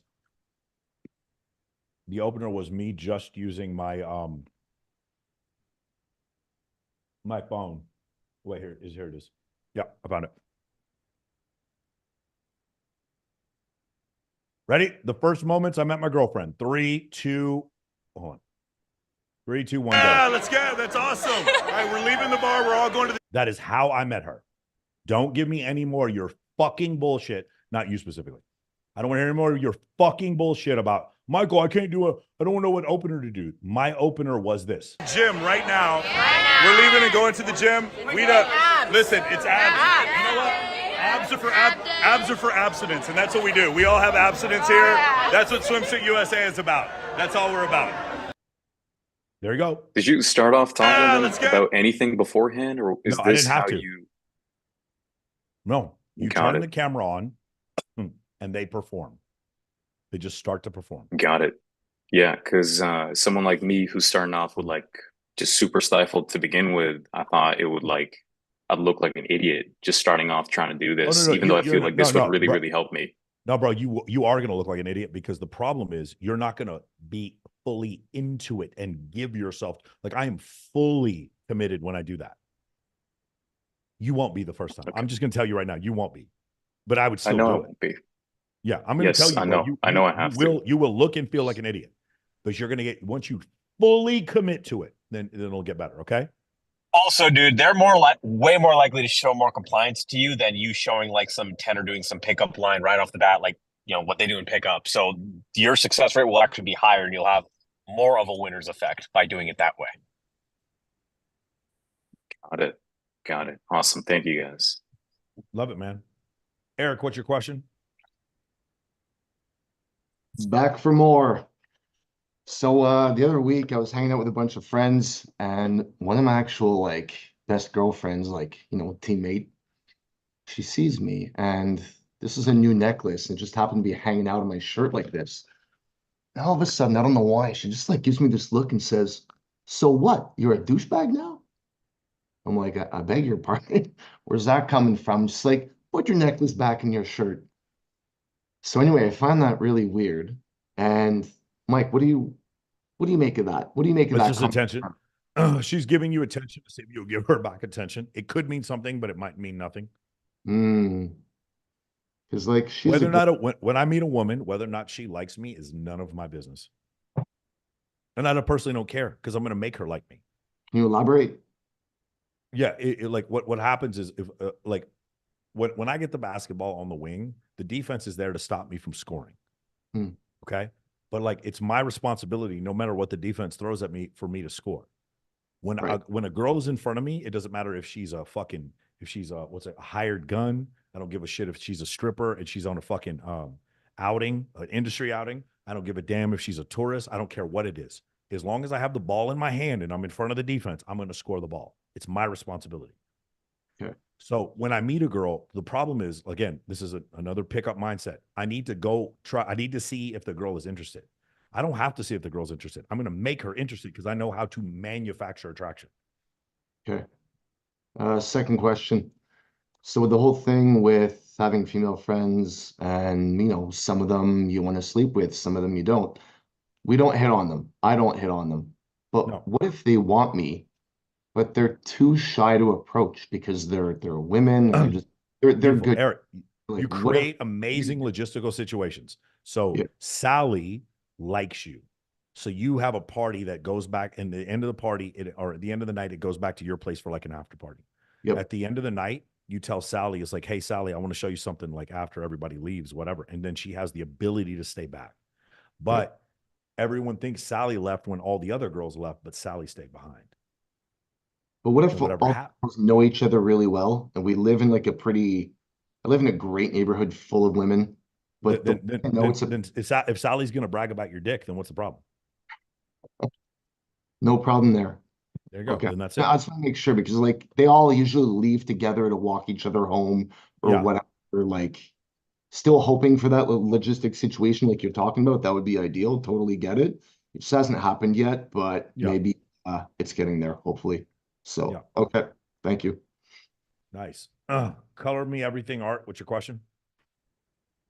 Hi, how's it going? I had a question about what advice would you have to a new host about maintaining a professional relationship with either an attractive model or a guest that starts to get a little bit flirtatious, even though you're in the professional setting? Yeah. I'll be specific. Everything for me is high fives above the shoulder and then one arm hugs. That's what I would do. Like, for instance, if you're trying to avoid the adding up to it. And the other thing is, I would say you need to talk to several people. Are you trying to like just guidelines for your employees? Is that what you're talking about? Well, yeah, that's important, but I think just in general, no PDA. I don't even have PDA if I'm dating a girl. I don't even have PDA with her at my bikini competitions, because what I don't want is for the girls there to think, oh, in order for me to win this competition, I have to have PDA with Michael. Right. That's what we want to avoid. Yeah. So that's it. I would just, as the man, it's your responsibility to just again, diffuse, turn your hips away from her, almost like in jiu-jitsu, turn your hips away from her, and then high five, fist bump, elbow bump, one arm hug. Okay. Would you have any advice about how to educate the rest of the team about how to maintain those professional standards? I would have the guys, men and women have innate sex differences, and the only people you need to be talking to are the dudes. You need to tell the dudes, like, do not hit on the girls overtly, whatever. If a girl hits on a guy, it really doesn't mean the same thing. It just is like men. There's what was a book I was just reading? They were talking about men when they are sexually harassed, it means less to them and they're less likely to report it. It's just like, do you have anything? Go ahead. Sorry. Do you have anything or any policies or anything that you have with your team that if a talent model or a talent or one of the talents are feeling uncomfortable, like a signal they could do to, Not really. They'll come up to me and tell me, but we say no PDA. Men never pour women's drinks. Yeah, and if you do have something going on with one of the girls, keep it on the down low. Understood. All right, excellent. Thank you for your time. Ever brag about it. Yeah. Mark, what's your question? Where's my camera?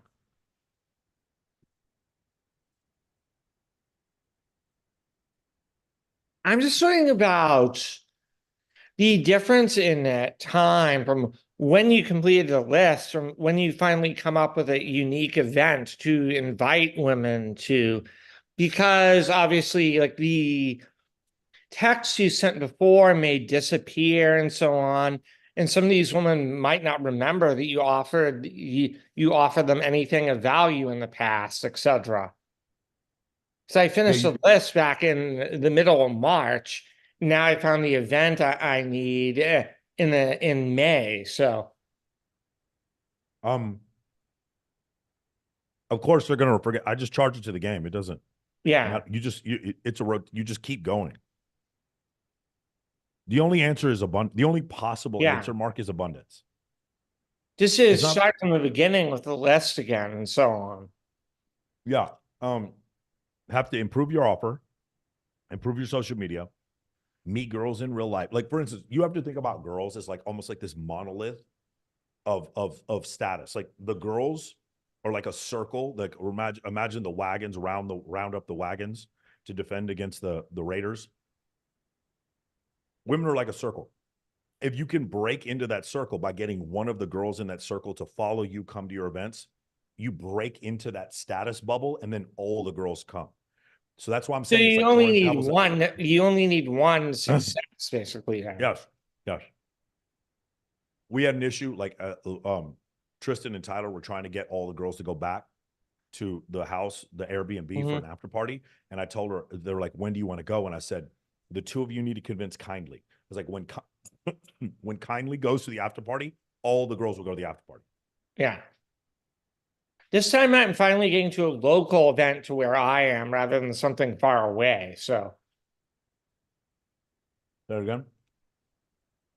This time I'm finally getting to a local event to where I am rather than something out in Las Vegas or Los Angeles or so on. It's definitely easier. You're definitely gonna have better logistics there. But the conversion rate's a little lower. Like when it's like some little like wine tasting in Wichita, downtown Wichita, like that's not going to get the same response I think it's rate. an interesting event. It's a happy hour here. It's in the zoo, but it's at night. It's the only time you can get into the zoo at night and look at the animals there. I've done that before. Super awesome. I've been to the night zoo thing. That thing's fucking cool. Yeah. That's pretty awesome. Thanks. They show like movies and stuff. Yeah, that's pretty cool. No, I like it. I mean, you're on the right track. Corey, what's your question? What's up, Mike? So my question is, can you illustrate what that process looks like as far as getting girls to the events to getting them to be your friend personally? Okay, so getting them to be your friend is not about what you do, it's what you don't do. Okay. Do you who's your, just think of your best friend right now. You don't have to tell me who it is, but think of your best friend, your best guy friend, okay? Did you ever have a conversation with a dude where you're like, hey, you and I should be friends? Or did you just become friends? Just became friends. At any point, did you accidentally stare down at his dick while you were talking to him? Nah. You didn't do that, did you? No. You talked to him like a normal person. When you hug your guy friend, do you like leave your hands around his ass like while you hug him and pull him in tight? Do you do that? No. Then don't do that with a fucking girl. That's it. Treat him like he's your boy. That's it. Does that make sense? Then when you're alone, that's it. That's how you become friends with them. It really is just do the same shit you do with your homies. You know so what I talk to about I talk about basketball with my girlfriends. Go ahead. So when you invite them to the event, do you like meet them there? Like that's up to you. That's up to you. So I can't because I'm working the event. I'm the host on the microphone. Yeah. I have to be there an hour before everyone else, so I don't know. Yeah, so that's what I'm trying to figure out, like that gray area right there. You can't. No, you can. If you do Sam Rima game, Sam Rima is 21 girls at his house, and they all get on a bus together and go to the party together. That's Sam Rima game. Okay. Michael Sartain game, like what I'm doing for like EDC is, girls, you're welcome to come to my place and get ready at 8 o'clock, and then I'll drive 6 of you there. Or you can just meet us there because you have your own ticket. Oh, okay. So you like meet event, and then from there you break a rapport, and then it just happens naturally. Yeah. Got you. No. It was just imagine she has a dick. Just stop treating her differently because she's a woman. That's the game. Right. Yeah, no, I was just trying to figure out the logistics of it. You know what's super innocuous? I'll do this with a girl. Elbow bump. Elbow bump. Let's go. We'll do an elbow bump. It's the most non-sexual shit. And the girl's like laughing, elbow bump. What up, homie? I do like, what up? And I walk to these girls on top. I'm like, what up, homie? We fist bump, and I start crip walking in front of them. The girls start crip. Wait a second, Michael. You're supposed to have game and keep friend. No, I'm trying to make female friends.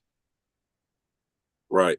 The other thing I'm gonna tell you, Corey, is when you first start this off, most girls are attractive to you. Like 55% of girls are attracted to you. When you go further down the lane, like me, 1% of women are attracted to me. Like 1%. And because of that, it's very easy for me to make girls my friends. I don't have to pretend they have chlamydia. I'm just not interested in them. Make sense? Yeah, it makes sense. That's it. Appreciate it. That's it. That's the answer. All right, man. Man, there was another thing I wanted to go over with you guys. Another big lesson. I don't remember. Oh, yeah. Last lesson for today. And I talked about this in one of the modules. So from now on, I love the fact that in my audience, we don't get really heavy into body count.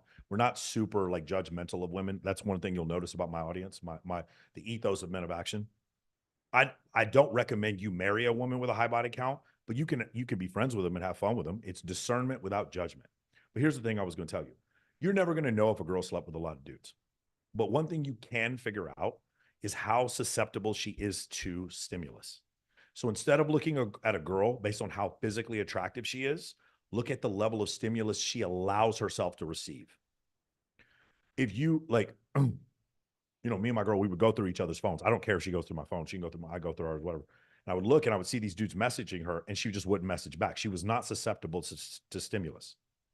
But I'd see other girls like Austin Dunham. He would sit there and talk about, the guys would pay Austin Dunham to message their girls and then to see if their girls were down to cheat. And Austin Dunham said the thing that I actually had seen also, which was girls that showed more thirst trap photos and showed more photos of them out traveling or at nightclubs. Those girls were more likely to open messages from other men who weren't their boyfriends. So instead of judging a woman based on her physical attractiveness, I judge a woman based on the level of stimulus they allow themselves to receive or how much stimulus they need to receive. Does that make sense? A woman who needs a lot of stimulus and a lot of validation, that's a leverage point that you can use that a guy who isn't her boyfriend can use to have sex with her. If a woman doesn't need a lot of validation and doesn't need a lot of leverage, then the guy who walks up offering the handbag and the trip to Dubai, he doesn't affect her. Does that make sense? Cool. I hope you guys write that down. Remember, what we want to say is we don't look at women anymore based on their physical attractiveness. We look on them based on the level of stimulus they need. If they need a lot of stimulus, a lot of chaos, and a lot of validation, they're just fun. They're just fun. And then when they go off with some other dude, you take out your credit card. And what do you do, guys? You go, you charge it to the game. You don't give a fuck. They for everybody. Pass them all around. They at every party. They ain't going to be loyal, not to anybody. But I love these hoes, okay? That's what we need to understand. So we look at the stimulus that they're down to receive as opposed to how physically attracted they are. If you're lucky, what you'll do is you'll meet a girl who's like low stimulus girl who's very attractive. That's the keeper. That's the one you want to keep. But what you're going to find a lot of is like girls that are mid who receive a fucking ton of stimulus. Those girls are what I call a nightmare. Would never date them. Super fun to go to clubs with them, but it would never date them. Cool? Gabe, you're asking where do I get my shirts? Talk to John Henley. There's a company called ASOS in England that makes my t-shirts. This shirt, by the way, is made by Alex Costa. Alex Costa make these. You go look up Alex Costa. This is like he has these black fitted shirts. They're not the lobster types. I like the lobster shirts that actually go like hang down halfway down my butt. This one isn't a long shirt. Last question, Josh. What's your question? Hey, Mike, can you hear me? Sure can. All right. Yeah. One last thing for you. So I just read The Setup, unreal book, loved it. And what other books would you recommend to kind of find out more about like that female psychology and figuring out how you can like really manufacture attraction like in person, like building onto like Dan's book? Yeah. So I would recommend the first book I would recommend is what's it called? Very Important People by Ashley Mears. I would recommend you read The Evolution of Desire by David Buss and Cindy Meston. I'm sorry, by David Buss. I would recommend you read you know what? I would probably recommend you read Atomic Attraction. I don't agree with everything in that book, but it's pretty good. There's a lot of studies that go into like how attraction works. And then I would recommend you read The Ape That Understood the Universe by Stephen Stewart Williams. Okay, beauty. Thanks. I know there's a lot on the You know what? list. You know so I what? was One just- more, one more, one more. Rolo doesn't like this one, but I do. Read Mate by Jeffrey Wilson and Tucker Max. Read Mate. Yeah. Okay, in that particular order. I might read Mate first. Mate is a good Okay, cool. Yeah, thanks. I know there's a lot on the list, so I just want to see what you recommend in the Yeah. order. So I appreciate it, Mike. Thanks again. Cool. Color Me Cheers. Everything Art. What's your question? One more time, guys. If you write questions in the chat, I'm not going to be able to answer them. You have to raise your hand. Go ahead. I had another question about dealing with some like prima donna behavior from some of the talent, or yes, poor attitudes or ratchet unprofessional behavior. And how do you Yes. deal with talent who's acting? So you need some sergeants. I know I saw Lizzie Acosta, Andy Candy, and Kindly Myers were at Atlanta Swim Week this week, and when they behave, the other girls step in line. That's what I found. They set an example. So you want the professional girls, and then what happens is the other girls look at the professional girls and like, oh, those girls get more opportunities. So that's one thing I would do. The second thing is pull them off to the side and just be like, hey, just let you know, like when you act like this, it's very hard for us to like invite you back. You see what I'm saying? Just because when you avoid confrontation, you create conflict. And third, I would read Crucial Conversations. I would just read that book. Excellent. Well, thank you. Yep, of course. Nolan, what's your question? Oh, hey, Michael. Thank you for answering the question again. And so actually my question is similar to the one in the chat right now. It's about growing Instagram. So like my Instagram right now, maybe like 300, 400 people, mostly people I knew from college. And then I'm trying my best to grow it, but it's very slow. I'm trying to post things, but then I'm also super busy. Like I cannot post like a full-time influencer where like, someone can post a lot of content. So like what would be a good way? Because I'm trying to maybe do some cross promotion with other businesses because I have my own real estate stuff and then I have my own like full-time job and stuff.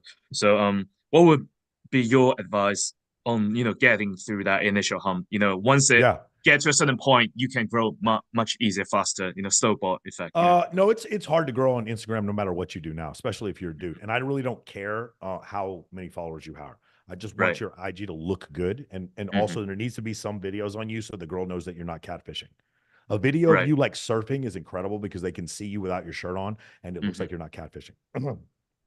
Right. But then let's say my target is not just women. It's like both women and guys, like people who potentially might be my clients. Like, I want to project certain level of professionalism, reliability, and, Nolan, just what confidence. do you do for a living? I work for American US DOE, like Department of Energy, and the Russian Federation. I work for their Soviet era nuclear radiation leakage. That's my main stuff. And then my side stuff. Why do you need IG to help you with that, with working for the Department of Energy? That's my main stuff, but then I have a side stuff. Okay. I have a side business. I do real estate side business, and that's where like I want to grow. So like I need a Instagram presence to connect with clients in SoCal, basically. That's my side business. And I also have side business related to like other stuff in Asia, but Nolan, then that's what I would do is find the line. Nolan, do you specialize in Asian clients? Do you have a lot of Asian real estate clients? Yes, like mostly like rich Chinese dudes, like perfect. a bunch of like they want to invest in the US. Yeah. Nolan, what I need you to do is I need you to find like 5 or 10 Asian real estate agents that are on YouTube and TikTok and copy what they do. Okay. Okay. Thank you. Got it. I love it. Yeah. Thank you. Also, you hire someone to help you at some point with your social media so that you can post on a regular basis. You do need social media to drum up business for real estate. It's very helpful. Okay. Thank you so much. Thank you so much. Yeah. Love it. Respect. All right, guys. I'm sorry. I'm losing my voice. I'm getting a little bit sick. So I appreciate you guys being patient with me. One more time. I will see you guys on the next time you guys will see me is when I get back from Miami. So it's New York and then it's Miami. I'll be on Fresh and Fit twice. I'll be on Saucecast. And then we're going to have the Babes in Toyland White Party in Miami at Hyde SLS.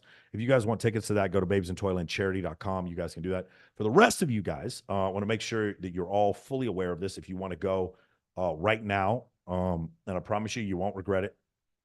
Real quick, if you're in the free school group right now, can you put a 1 in the chat? Put a 1 in the chat if you're in the free school group, if you are currently in it. None of you guys? No, Ari, there is a call tomorrow, but this is a free call. So like all you guys in MOA will see me tomorrow. Okay, you are? Okay. For those of you who are not in the free school group, look at what I just posted. I need you to click that link and then join the free school group. Those of you who are watching this on YouTube, same well. State Siege D asked a question. He goes, ideal follower to following ratio on Instagram. I mean, I know Corey Chaloff said is like you need fewer than 1,000. You want fewer than 1,000 people you're following, and then you want 10,000 people following you, somewhere around there. I don't know. It's just you need more people following you than the other way around. I think that's probably the best way to look at it. Make sure you guys click on that link and then join us. And then for those of you who are interested, you're like, hey man, I've heard enough. This is what I want to do. I want to learn how to be the guy that everyone in my mentoring.com.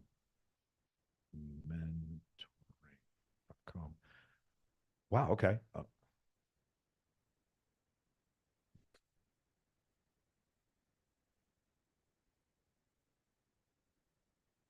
Some of you guys, you're going to be like, hey, man, I just want to be the guy. I want to be this social hub.